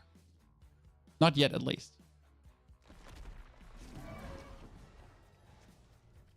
Okay, we got more. Wait, and we set one more masterwork for +5. I don't think it's one more. It should be probably be a few more. No, it's +5. Woo! Ladies and gentlemen! Everyone rejoice. It's +5 Golem now, and that puts it solidly up to 200% bonus damage. So what's new in 4? Okay, so what did we change? What is different? Actually, we're currently playing the wrong stats here. That's kind of funny. So we've been playing less damage the whole time. First, the Paragon board is kind of like the same. Nothing really changed much there. We're playing Death Embrace instead of Death Approach. We have like 3 in Terror. We have 3 in Gloom. We get everything down here. So that's like kind of the same. What did we change in the Paragon board? We are actually starting up here with the Territorial Glyph. Why Territorial? Damage reduction and damage to close. Not important, it's the damage reduction. That is so you can actually go from in here. That damage reduction works out quite nice. Then the next glyph would be Exploit for the damage versus vulnerable, which kind of works out very nice. Brings you up here, gets you the bonus life. Then we're going into the leaderboard. Nothing changed here. That's Death Razor. We're going in.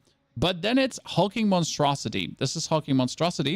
And what we're going is, we're going from the bottom into the Amplify glyph, because that would boost the magic damage of the golems. Because right now, this is the golem damage, and the golem damage is always 8.5%, and that times 150% actually gives us another 38.2% bonus golem damage, which is kind of nice, right? We do activate this here, which is the Frenzy Golem for more golem attack speed and more damage in general. And then we go over into the right for the Son of Death board. And in the Son of Death board, we pick up 200% golem damage. Fantastic. Then we go to the left side. And on the left side, we pick up the crit damage for 39. I would like to have 44, but I have 39. And lastly, we're going up here into the Flesh Eater board, but we have to take some resistance to our elements together with the Corporal Glyph. Otherwise, we can't make it work. But we still need actually this Pens with 12 out of 6 resistance to all elements with a total armor roll to kind of get to the 9,343 total armor. Else we wouldn't be there. That means we're resistance out barely. Correct? And we are finally also fully armored out. Kind of works nice together. Seems like you can pretty much get 100% Blood Mist uptime. I mean, versus Rabble, so versus normal elites, it's 100% uptime, no problem.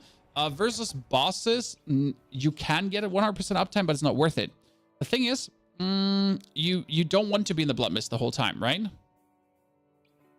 You don't want to be in the Blood Mist the whole time. Since if you're actually in the Blood Mist the whole time, you can't use your Golem. So what you need to do is like strategic Blood Misting, right? You Blood Mist to poop out your shadow damage, that then your shadow damage over time soaks up faster, and then you're essentially just nuking everything that's available. Like, I feel like this dude should follow us, but he, like, sometimes when you're too fast, they actually don't follow you, right? Because I'm just literally moving too fast, and then they don't come with you. Even though they should. Are you finally coming? Yeah, it's like the strategic blood misting. Now we're obviously wanting to have blood mist up that I can, if worst case scenario happens and anything comes close to me, I just blood mist. Look out that he doesn't pull me.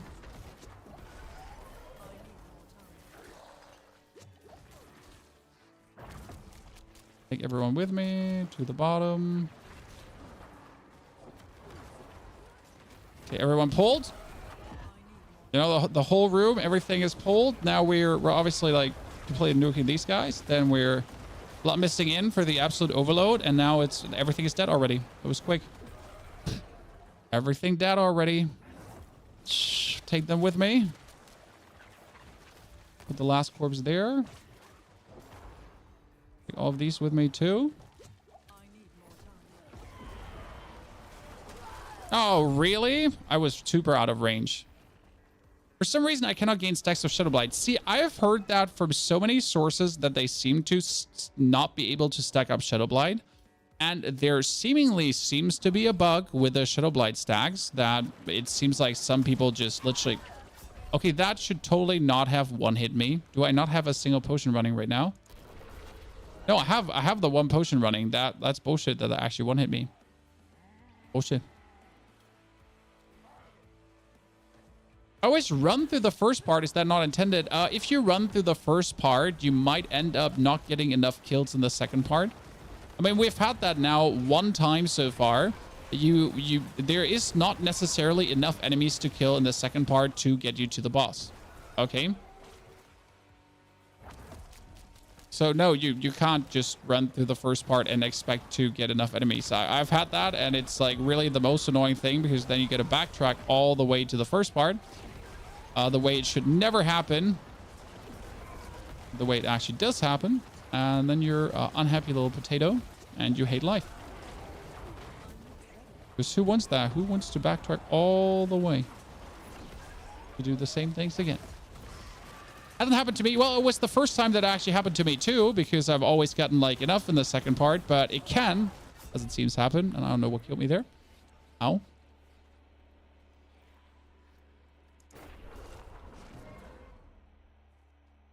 Do you think Golem is better than no Golem? So no Golem was an interesting experiment, and I think it's plenty strong. And I do believe that with the absolute perfect gear, there could be a world where it's better. But right now, the number one, so right now, the 12 Masterwork Super Golem players that have all the best equipment from China, they have already cleared a 125 pit without the Holy Bolt Elixir, which is actually like an absolute crazy achievement.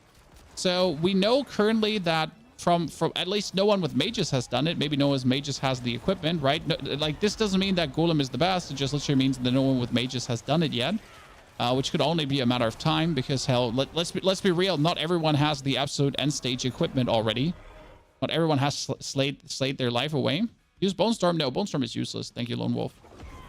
Bone Storm provides extra security that would make the grinding safer, but it wouldn't provide more damage. So, thank you, but no thank you.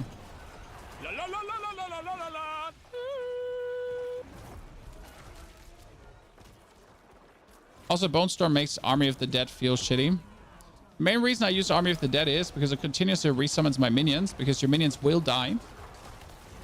You cannot prevent it, especially the higher pit you go, the more your minions will die. And unless you want to actually spend your time resummoning your minions every now and then, you just play Army of the Dead, because Army of the Dead makes them basically invulnerable. Jesus.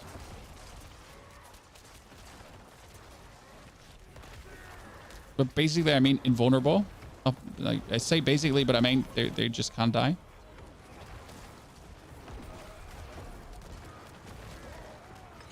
Well, that was nice. DL, good to see you there, brother. Also, thank you very much for the brand new Prime subscription. Appreciate it. Bramble, don't poop on me. No, I didn't have my blood mist. What do you think about the Ring of Sacrilegious Souls? The Ring of Sacrilegious Souls is great for the lazy player. It's great for AFK builds. It's a fantastic item. Aren't you continuously resummoning your minions anyways to get the priest buff? I am, but if you do actually continuously resummon your minions because they die, they don't get the full damage from Cult Leader. They don't get the full damage from the Frenzied node. So in general, like, and they don't get the full damage from reanimation, because that takes 10 seconds for them to ramp up. So your minions actually dying is a very, very big hit to your damage. Okay. You really don't want your minions to die. Oh, that was a really quick upturn again. And we're going to nuke you so hard, Bramble. You heard that. He took offense. Oh, are you trying to suck me in like a vacuum? I wanted to say something about chat's beloved mother, but I didn't.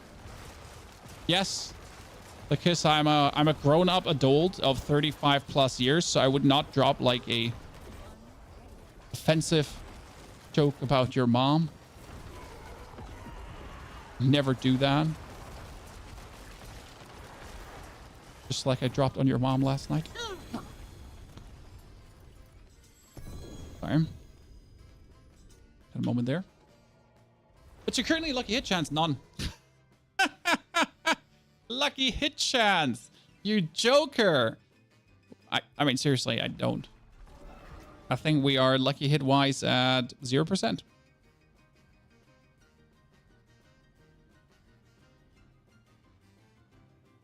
How do you get more stones to farm the pit? Nightmare dungeons. They just drop in nightmare dungeons. I mean, I never run out of rune shards. I am at 1,000 rune shards. What do you want to hit on the Scythe when Master working? Well, I hit max life and Golem damage. I don't think I'm going to rework this because I hit Golem damage twice. Chat. I hit Golem damage twice. So the Scythe is nigh perfect at this point, apart from having intelligence that I kind of want to reroll, but it is what it is. Then the boots are currently Skeletal Mastery 4. I hit it once, plus the Blood Mist speed. So I think if I upgrade this one more time, it should be Skeletal Warrior Mastery. Actually, we can try this out. If I upgrade the boots one more time, they should be Skeletal Warrior Mastery 5, right? That should be straight up damage increase.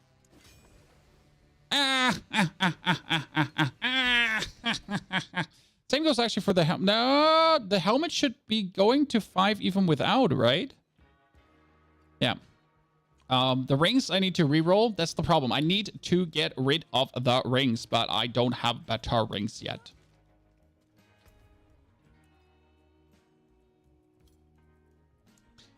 Does the CDR from the Decrepify even proc then? Playing the Curse Pens plus the Lazy Ring because Lady and don't have to press Decrepify.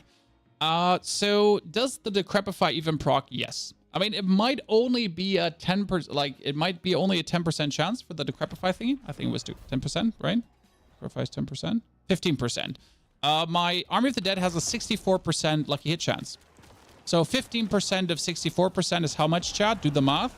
And you would come out to the conclusion that it's not a lot, but it's still there. And even if it's only a little bit is always better than nothing.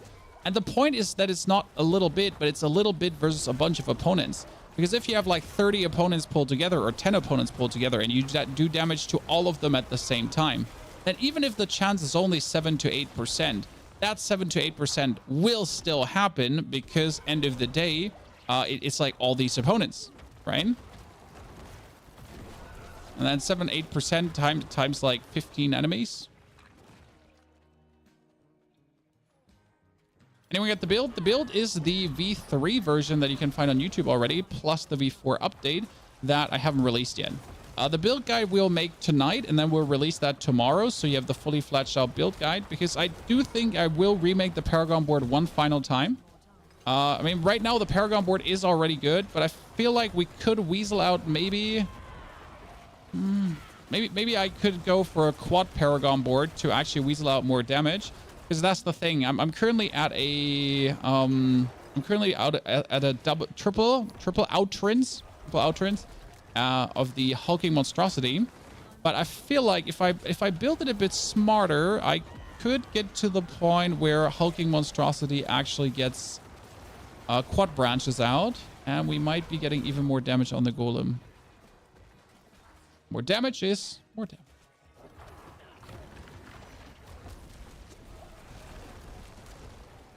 I didn't find V3, only found V2. So you didn't find that ginormous video where V3 is on the thumbnail. No offense. No offense. Just ginormous. 3.0. I'm really trying to make it very easy to spot. Like, you know, I'm not trying to make fun of you, sir. I'm just really trying to make it like streamlined process for people to find these builds. Check MOBA on YouTube. Yeah, but like it's always better to check YouTube and then find the MOBA than the other way around.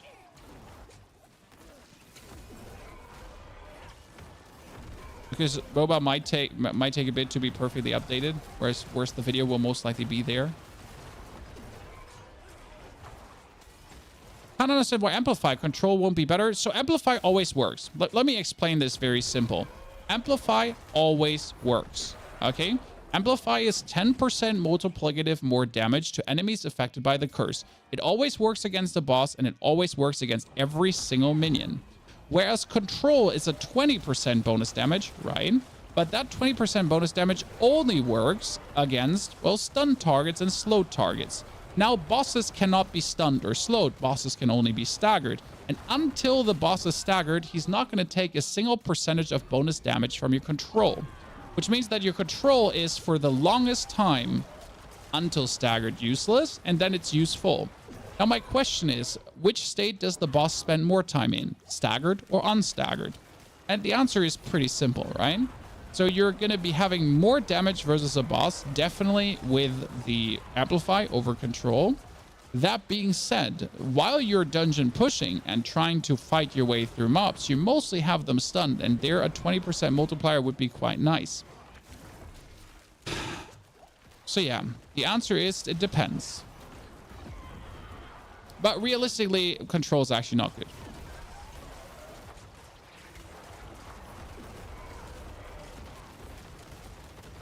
But control was really popular during Abattoir 0 because the bosses in Abattoir 0 could actually be stunned.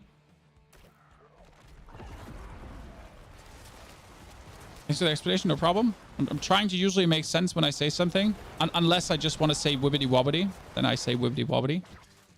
No, but I'm generally trying to, like, you know, if we all understand things, then that's better for all of us.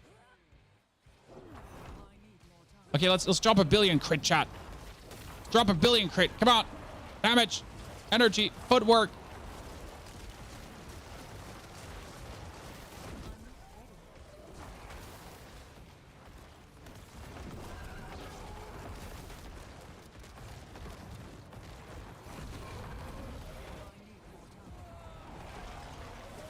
She's on the ground.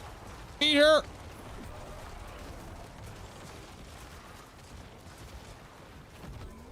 Definitely beat the snake lady that has fallen to the ground unconscious. Right, Chan? Why wouldn't we? Oh, that's gonna be bad. Yep. Ah, haha. Do you see that? I hit behind the pillar. 400 IQ. I'm a coward. And I hit behind the pillar, chat. Don't judge me. Oh, that was the longest no cooldown reduction time in a while. Oh, ow. Ow. She pooped on my tiny pinky toe. Did your body armor have a greater affix +3 golem? It did. And I don't have a potion right now, so I died to these things. I don't want to take a potion. You know what? I don't want to take a potion. I'll take the damage. It's fine. I mean, with a potion, so double potion allows me to tank that, right? So it hit my pinky toe, but if I had the double potion running, my pinky toe would have survived the beating. So that's just what pinky toes do. They get stubbed, but they come back stronger than ever before. Totally time for a pinky toe analogy. Wow, she just lost so much HP from that one blood golem. Like seriously, she just lost.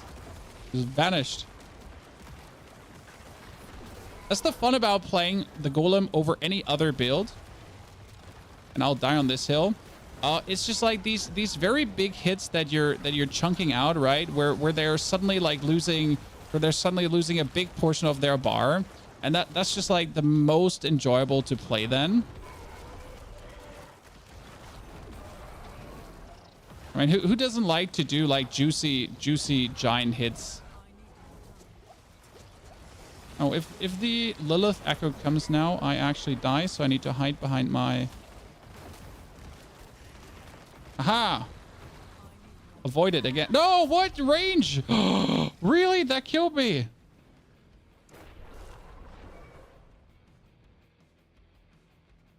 How much life do you have with no potions? A 39.455. The highest I've had with no potion was actually 41,000. That was a different Paragon board than the one I'm using now. So the Paragon board I'm having here is a more aggressive Paragon board. The reality is though, if I would have the 41,000 plus the double potion, I end up with 61,000 HP, and that is enough to tank any pit level boss special skill plus damage. I mean, so the Lilith landing on me will always kill me, but this tier 1 summon that happens from the beginning on, that tier 1 summon can't kill you anymore with a one hit, which is actually really good. And also she, like with her poisons. Okay, right now I felt like I was completely out of that. Right now she with her poison spit couldn't kill you as well. Now they're forcing me to drink a potion. Yeah, I don't want to drink a potion. So yeah, but mostly I'm like just too lazy to drink both potions because I don't have the materials to recraft them all the time. Yeah. You know what I would like a lot? If I could buy potions with obolts all the time. I mean, it's cool that you're able to buy the Holy Bolt potion with obolts, right? But you know what? Fuck the Holy Bolt potion. I just want to be able to buy any potion with freaking obolts. Just let me buy that. I mean, seriously, where's your problem? Let me have it.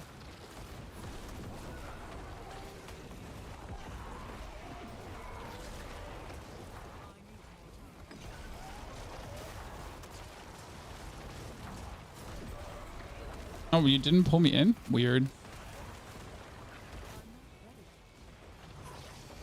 It's like sometimes so weird that like Lilith in the middle is so bugged. Because sometimes she does have a suction force and sometimes she does have 0 suction force. Tanked another one. Ta-da! She did. And did you see how I didn't die because of the potion? You need more potions? Chat gave me a lot. The ability to just buy herbs like Angel Breath. Exactly. I mean, there's so much use for obolts that could be there, and yet we only get like the absolute basic use of obolts, right? Okay, we need still 2 more rings. So we've played all day today, chat, and we haven't gotten new rings. That's a bit sad. I'm a simple man. I just want new rings. You do not have enough stash space. How do I not have enough stash space? Because it's just full with crap items, honestly. The amount of items it's full that are actually like all just random shit that I don't need, right? Like I have multiple mutilator plates, like razor things, like stuff that I might at some point potentially need for something. I'm a hoarder. I'm the problem. I'm definitely the problem. It's me. Hi, it's me. I'm the problem. Yes, I failed to kill Tormented Beast of Ice twice. I died once and the boss bonus damage was active after. Beast of Ice is the most stupid one. Can you explain why Baryon boots? Because I failed my temperings and that's why I have Baryon boots. But right now, this is the new boots. I got new boots with movement speed during Blood Mist and Corpse Tendril size. Baryon boots was essentially like for the old build. By the way, chat, a huge shout out to all of you. I want to say this. I mean, I haven't, like, our YouTube success with season 4 has been ginormous. Just like the behind of someone that you very well know that might or might have not given birth to you. And that's pretty damn amazing. So shout out to all of you. You know, and I'm very happy to like have you all here continuously. Still enjoying season 4. I know probably the novelty of season 4 is slowly fading away. And some people are slowly like losing their interest again, but still appreciate it. So thank you.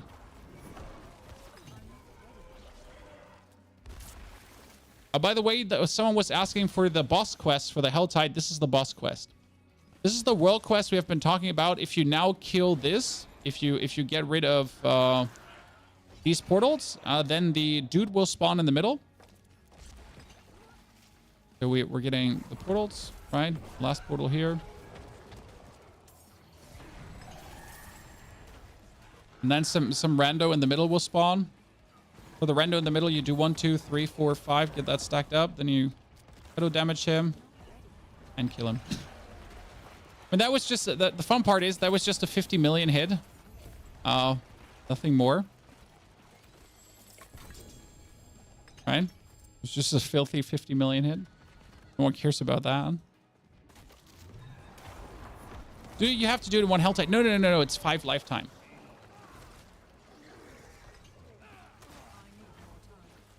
Skeleton mages or golem? Which one's more easy to build? Skeleton mages. Well, blah, blah, blah, blah, golem way easier. I mean, so you have to understand that right now for the golem build, right?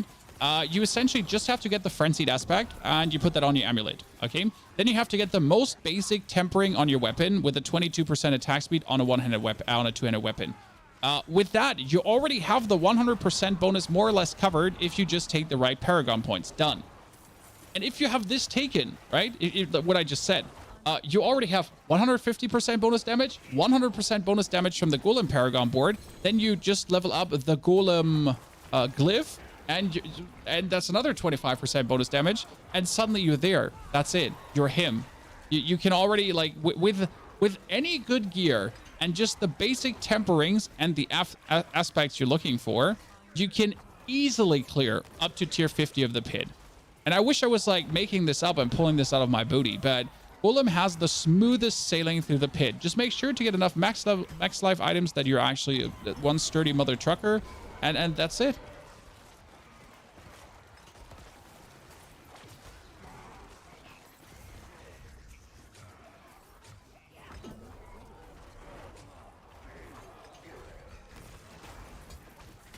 Damn. That's how it goes. So truly, highly recommend like Golem for people that want an easy build to put together. Golem is just a no-brainer, and it really works. Like you don't need to get the Golem mastery. You don't even need to get the Hellbound Commander. You're still doing tons of damage. I really like the Ring of Sacrilegious Souls. What aspect would you drop to play this? None. I would not play the Ring of Sacrilegious Souls in this build. I would play the Ring of Sacrilegious Souls in a Mage Summoner. So a Mage Summoner can actually play the Ring of Sacrilegious Souls because there's a world where your mages die, and that's kind of annoying. There's also a Bone Summoner, which also plays the Ring of Sacrilegious Souls because there's a world where your Bone mages die. And since you don't really want to be bothered with continuously resummoning them yourself, the Ring of Sacrilegious Souls would actually resummon them. What do you get on Amulet on your weapon? My Amulet is currently Hellbend, Crit, and Max Life, plus Ultimate Cooldown and Golem damage. So standard. And then we get Summoning. Plus on the weapon, we got Mage Cast twice. What you said? Mage Cast. Yeah, Mage Cast twice.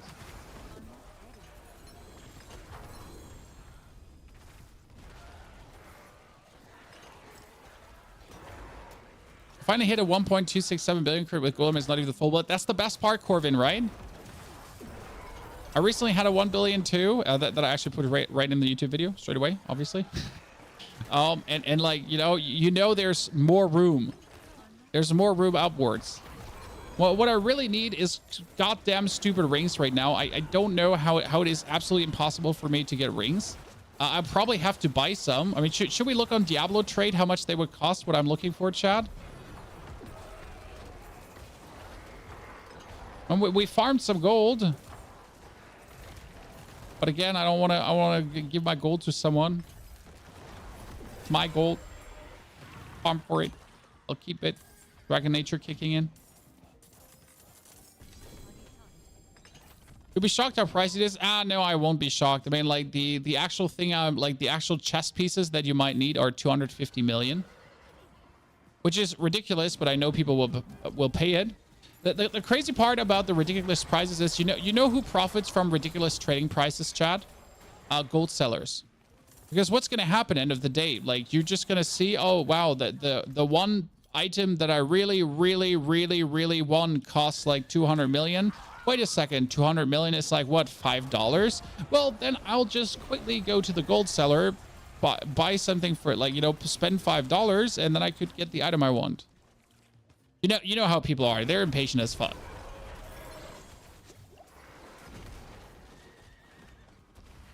Why are you using Blood Golem instead of Iron Golem? Iron Golem normally attack AoE. Every second one has active skills 300%, which is that of the Blood Golem of 200%. Wrong and wrong.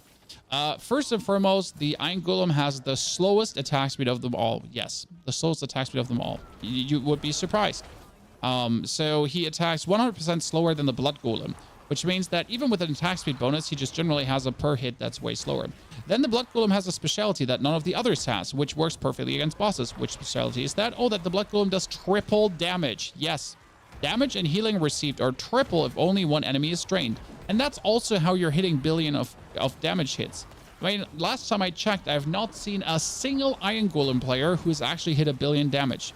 Maybe I've just not watched the right YouTube videos, but realistically, you won't just hit as much damage as possible as you do with the Blood Golem. Because that triple damage is just absolutely ridiculous, because there's one opponent, suddenly triple damage. That's it. Done. Right? And it's triple damage with your ability, and that's the crazy part. Because if your ability on multiple enemies already hits for 50 million, and that's for non-buffed, right? Not non-buffed without any multiplier running. And then that damage will get tripled. And then all the multipliers are happening on top of it. And suddenly you're like, whoa, hello there. My name's, like, get blasted into smithereens. How do you consume corpses? You resummon your skeletons. Ray skeleton consumes corpses. See, 5 stacks. And then if you're using your Blood Mist, I have Blood Mist Corpse Explosion running, which also consumes corpses up to 5. So that's how I consume corpses, essentially.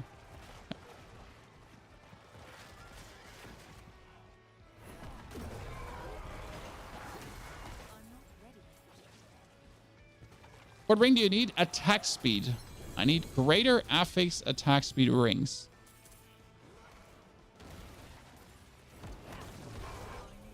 I'm willing to pay in hugs and kisses and living steel.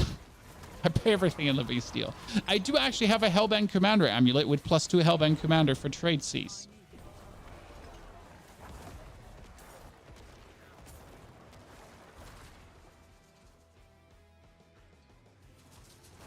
You know Lilith? Oh, we already killed Lilith. The problem is, I was thinking about making a Lilith kill guide, right? The problem is that no matter how much you tell people like how to kill Lilith, she is actually like her final phase is annoying. I mean, you can essentially explain everyone like perfectly how to dodge the fireballs and that you need a lot of movement speed and so on. But she is actually challenging at this point in terms of you're not able to skip things anymore and you will have to deal with the fireballs, and due to the multiplier they introduced with the like with a weird multiplicative damage, you might just simply end up not killing her because they made her that way. Why do you need attack speed? Because I need 100% attack speed on my minions to have them do the maximum damage. So that's why I need attack speed for 100% damage.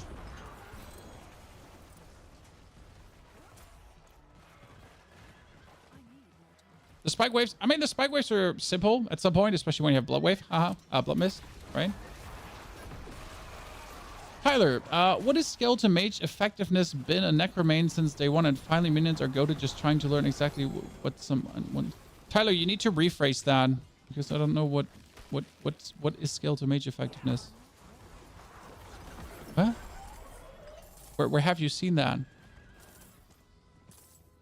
Skeleton Mage effectiveness. Don't you get 100% with Paragon and Aspect though? No. With a Paragon board, you get 10% plus, and with the Aspect, you get 68% plus. So that's not 100%. Now, I could go for the Tempering, but that Tempering is not interesting to me because I want a different Tempering, right? So let's see. Tyler, thank you for the $5 donation. Also, what does Black Wolf want for me? Black Wolf, what do you want? Sorry, I missed that. Maybe I got a whisper that I missed. You killed Lilith and you didn't get the spark. Oh, the reason you didn't get the spark from Lilith is very simple, because you probably killed her in a prior season. So there's currently a bug. If you ever kill Lilith, okay? If you have ever actually killed Lilith, Black Wolf, you can't just give me things. This is not how it works. No. By the way, no, I can't actually take that one. This is very appreciated. The problem is I don't need the vulnerable damage or the strength at all. So that one is actually useless to me. But thank you. Thank you for offering, Black Wolf. I appreciate it. It's very kind. But surprisingly, that one won't work because I do need I do need crit on it too. But that was really nice. Thank you. Because right now, like, so these are my rings here. They're attack speed, max life, and int. As interesting as the max life is, the int is uninteresting, and that would either need to be crit chance, but we're actually at 50% crit chance, which is nice. We're at 4,455 golem. Since when are we at 4,455 golem damage? What? We have enough crit chance, right? We need more crit damage. So we're currently waiting for Tyler. The effectiveness they give you on the player, like, what does it do? Like, does your damage scale with theirs? Oh, you mean the Skeletal Priest effectiveness?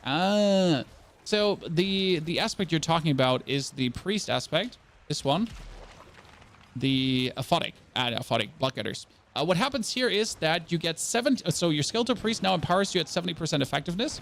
What happens is that you get bonus damage. So if the Skeletal Priest does 30% bonus damage to your minions, then it does now 70% of that 30% to you. Blizzard, right? It does 70% of that 30% for you. Yeah. What a shame if that would be not like absolutely worded so damn convoluted.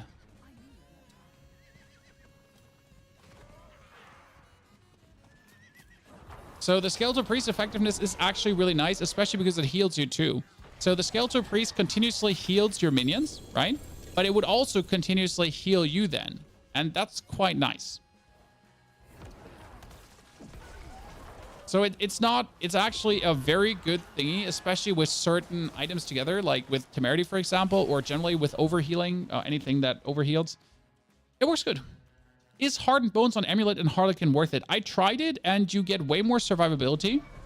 So Harlequin Crest is 20%, and then Hardened Bones on your Amulet is 38%. It does give you a nice level of survivability. I did try that out. It was not bad, but it also wasn't like insane.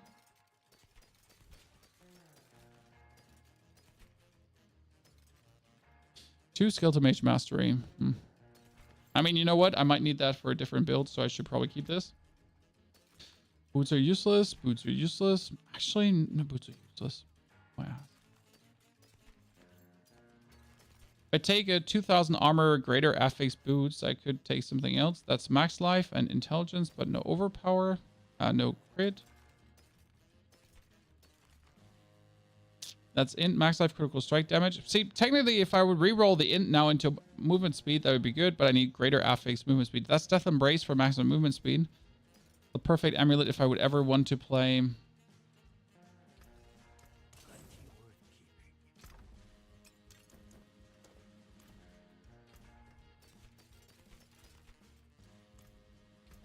Okay, now if we go for D4 trade, okay, guys?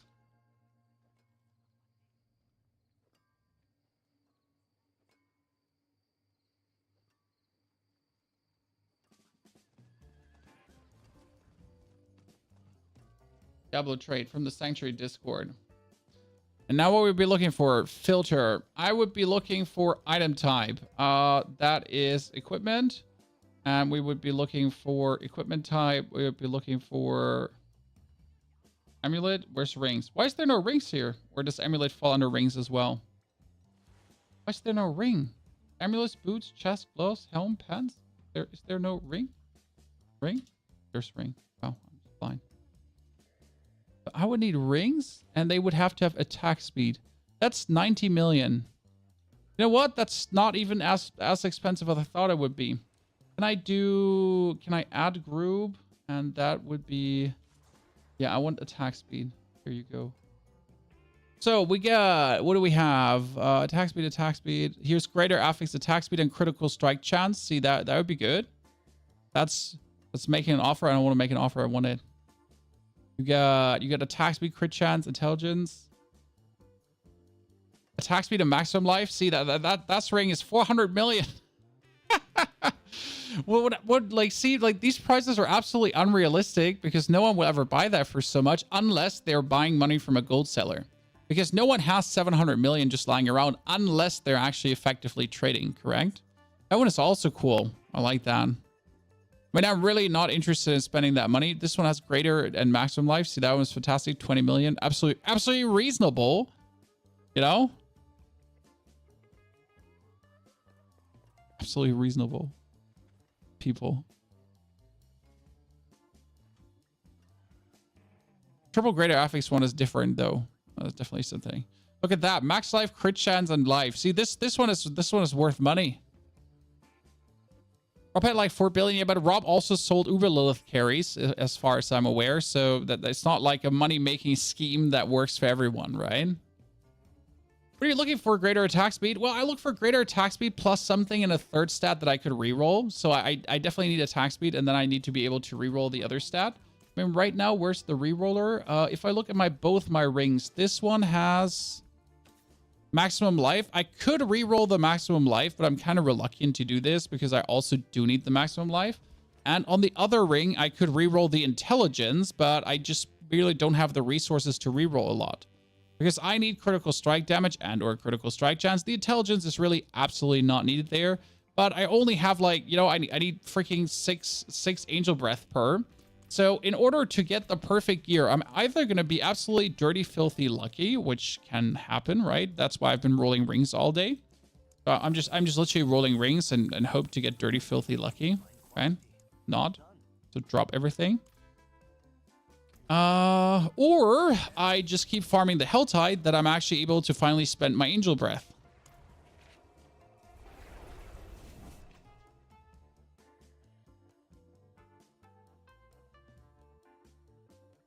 Do you absolutely need the double red thing for double big affix? No. So I would start masterworking single greater affix gear. Like for example, my boots have a greater affix, my gloves and my chest, they're literally perfect. It will be impossible to find this as a double greater affix. I mean, already finding one greater affix skill ranks is insane. That's the thing. Like, so finding greater affix attack speed, kind of easy, quotation mark. Finding greater affix max life, crit, anything, it's not that hard. But finding greater affix skill ranks seems to be so highly counterweighted that you're most likely not going to get that. Oh, the Hell Tide just ended. You're most likely not going to get that because it's just very, very unlikely to happen. Right? Which version of Necro would you recommend for HC? I mean, you could play this version with Temerity Pants to never be facing any kind of danger.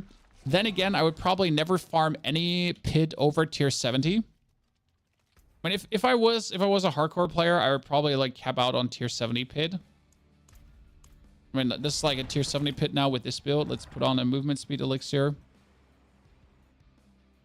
What do you need Angel Breath for? For re-rolling, for potion buying, for like a lot of things.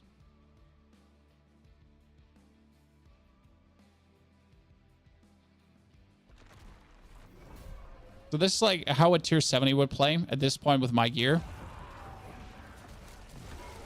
I mean, considering that we were like a tier 110 already, like you just go in there and your golem actually can like one hit these things. But you notice how I took like all this damage. The damage didn't one hit me with 39,000 life, but it's still like close to doing a lot of damage, right? So if you want to be safe in hardcore, you like tier 70, even with that amount of life. You would still need to probably get yourself double potion. So I'm like at 60,000 life with double, or 55,000 with double potion, right? Oh, this feels like a funny joke. Actually, it's actually funny how terrible a tier 70 is. Jeez. Sorry, I'm not making fun of anyone who's stuck on a tier 70 chat. I'm just saying, like, being used to quite the higher pit now, it just feels like, you know, you're just like you're tearing through paper enemies. We're not making fun of your struggle, okay? It's just to emphasize how good Golem is.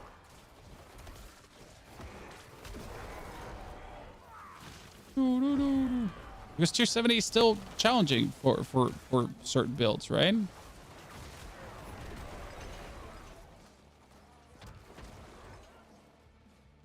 I'm stuck on 72. Sorry. I don't mean to hurt you, sir. I don't mean to make fun of your struggle. I mean, most of my gear, so just to put this into perspective, most of my gear is greater affixed and masterworked at least 8 times. So that's perspective. And all my glyphs are 21. So I'm obviously not sure if you have all your glyphs 21. That does make a difference. And if you do have like the amount of masterworking, right? And then obviously your build does matter. It's the best Sork build. I don't know.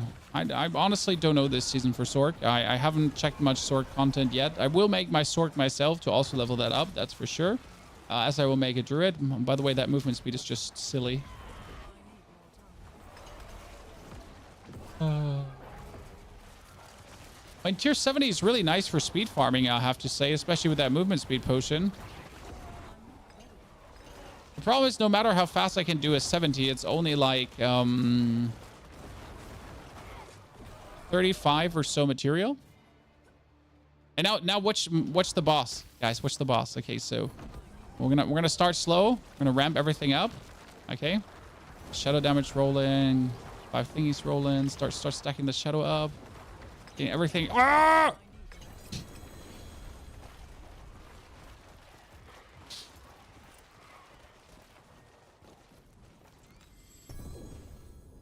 That's how you can speed farm down, right? Okay, how much damage was this now in the in the end on the snake?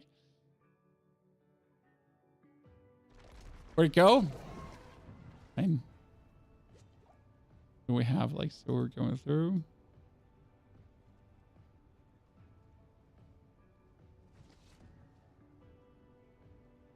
Some damage, right? Or we go forward a bit.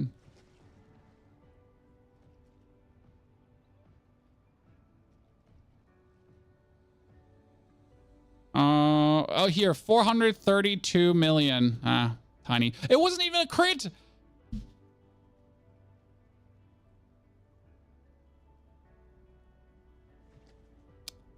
Chat, listen. Listen, a tiny 432 million in white. Yeah. Yikes. I have to say, though, that tier 70 felt way better for speed farming than tier 100s. I mean, I've been farming tier 100s today all day, but it feels like I should probably just farm like tier 80s probably, because the boss fight just goes so fast.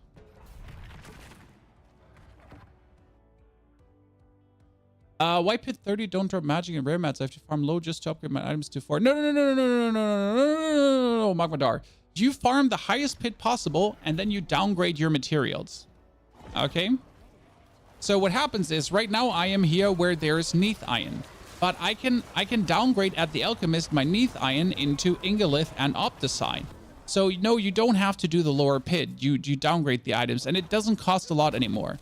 In the beginning, I thought like you, but that is actually a mistake. It is like you just automatically can downgrade your items. So don't worry. You can actually do the highest level of the pit. You don't have to farm low level of pit. So the best pit to farm is obviously like 61, and from 61 onwards, you farm the one that you can farm the most efficient without getting in danger of dying. Okay? That's always the plan. Farm the one where you can essentially just sail through. I mean, that was just like, what was that? Like a three minute clear? Three and a half minute clear on the last one. It was actually pretty nice. Or for item farming, like, yeah, this is probably the best to do. What's the optimum nightmare farming for glyph XP? 100. I mean, if you can do 100s, do them, because they give around 700 glyph XP, and that's insane. I mean, right now you do like, I think 3 100s or 4 100s, and you get a glyph level 21. Yeah, you do 3, like you do 2, and you have a glyph 15. It goes so fast. It's insane. Like, they really made this, especially like considering that you do a nightmare dungeon in like 5 minutes or so. It's like well done, Blizzard. They'll get my thumb of approval once in a while for actually getting their shit together. Okay, this is nice.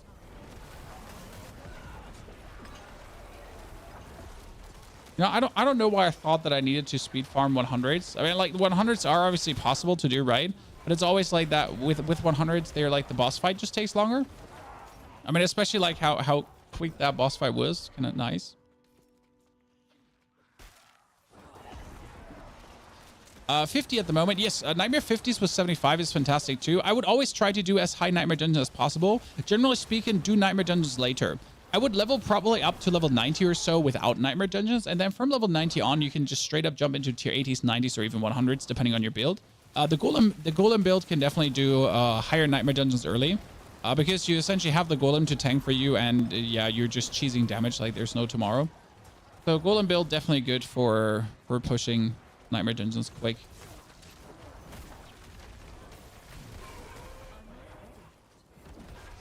Eat them all, Golem. Do it.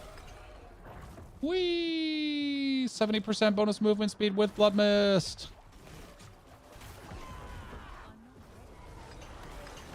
That's it. That's 3 minutes. Let's see how fast we can do the boss. That's a tier 80 now. Let's see how much. Oh, that's Scorch of Land. Oh wow! I just got nuked by that. Mistakes were made.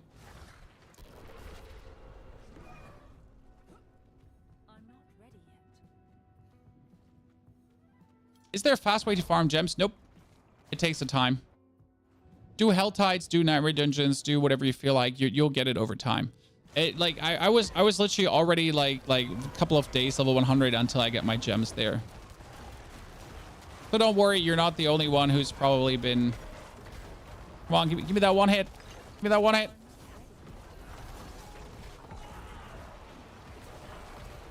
Oh no, I stepped into it. Yes, Chad, you can still die there. But you could avoid that with drinking a potion. So this is coming back to the topic of, let me actually drink this potion to show you. We'll probably be able to tank one. So that comes back to the topic of, would you play this in hardcore? Let's see. I should be able to tank one fireball. It's gonna be hard to hit. It's gonna be hard to get hit by a fireball. Oh, can't show you, chat, because we just ate that boss.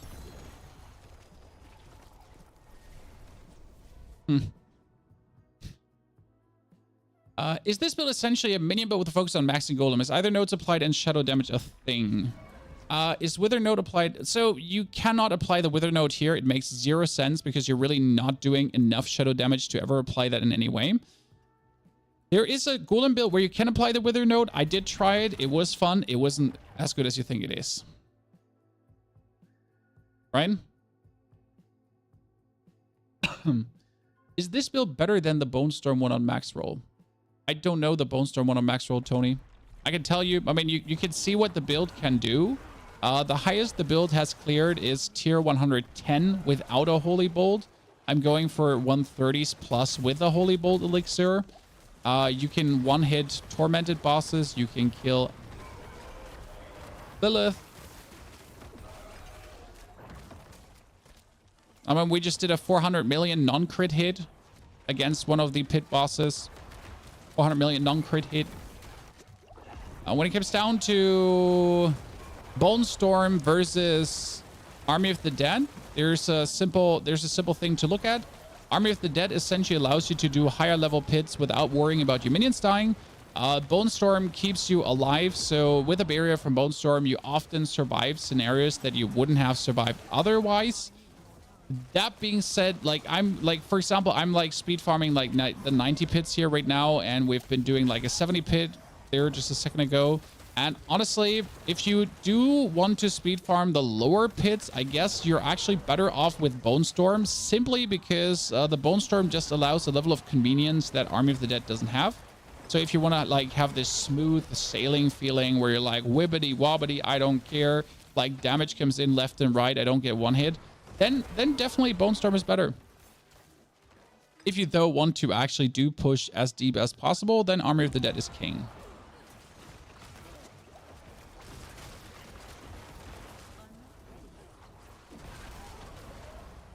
That has like from course production to survival of your minions, just many reasons. Right? Bleed Barb is nasty. Yes, I heard a lot of good about Bleed Barb, but nerf Necromancer, by the way. I don't know, everyone has been yelling nerf Necro, where like Bleed Barb, Thorns Barb, Bash Barb, all of them are still like more nasty than Necro. Not sure why Necromancer needs to be nerfed, only because it's almost as strong as Barb, or it's getting close to be finally powerful. No, I'm sorry that we're like coming for you, Barbarian. We just want to live too and have some fun. Why haven't we seen Bloodwave? Because Bloodwave is a fucking joke of a skill. As much as I love Bloodwave, the concept of Bloodwave is an absolute flawed one. You do need 3 aspects to in any way make Bloodwave perform to a level of acceptance, which is kind of like a joke. And then on top of that, Bloodwave is actually bugged, where the Desecrated Bloodwave does do not the optimal amount of damage, and some things don't actually multiply as they should be multiplying, and not everything works the way it should be working. Don't get me started on Bloodwave, okay? I love Bloodwave. It's a beautiful skill. It looks so good. But the actual Bloodwave is such a, like, the existence of Bloodwave at the same time is such a joke. Because the skill is, like, so underdeveloped and so, like, not not thought out. It's sad. It's like, it's nauseating. It's angry making. You're getting one shot on Pit S65. What's your life at? I mean, like right now, 64,000 life, 47,000 life with a potion, right? You want to be at least at 30,000 life, at least at 30,000 life. We're not talking damage reduction, just like 30,000 life is what you want to have.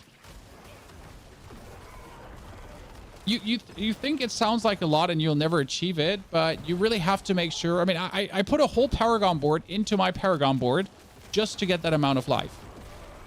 Also consider if you have royal gems, right? You have 5 royal gems is 45% more life. Okay, Chad? I mean, think about it for a second. Like if you don't have the royals yet, what amount of bonus life that actually is? 9% per. Like seriously. Joke.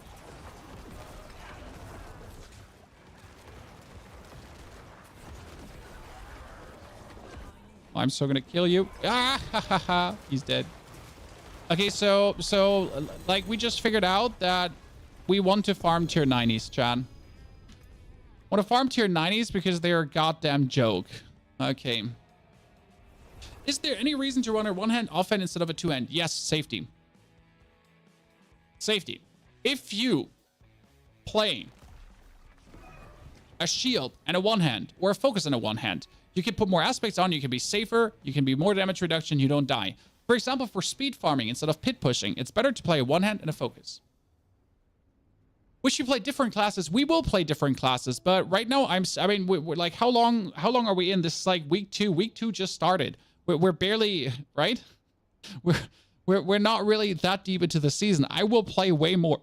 I'll play Sork. I'll play, you know, I'll make the blood necro and other things possible. Everything will happen.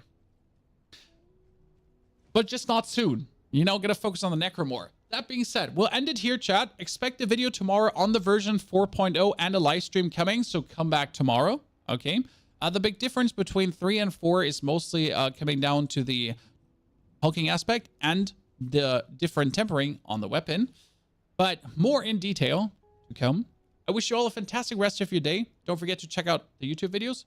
Follow, like, subscribe, come back, drop your prime sub. Have a good day. Look at the Bone Spirit build. I triple dare you. We'll return to this at some point because I want to hit a 500 million Bone Spirit. Until then, wish you a great time and good night.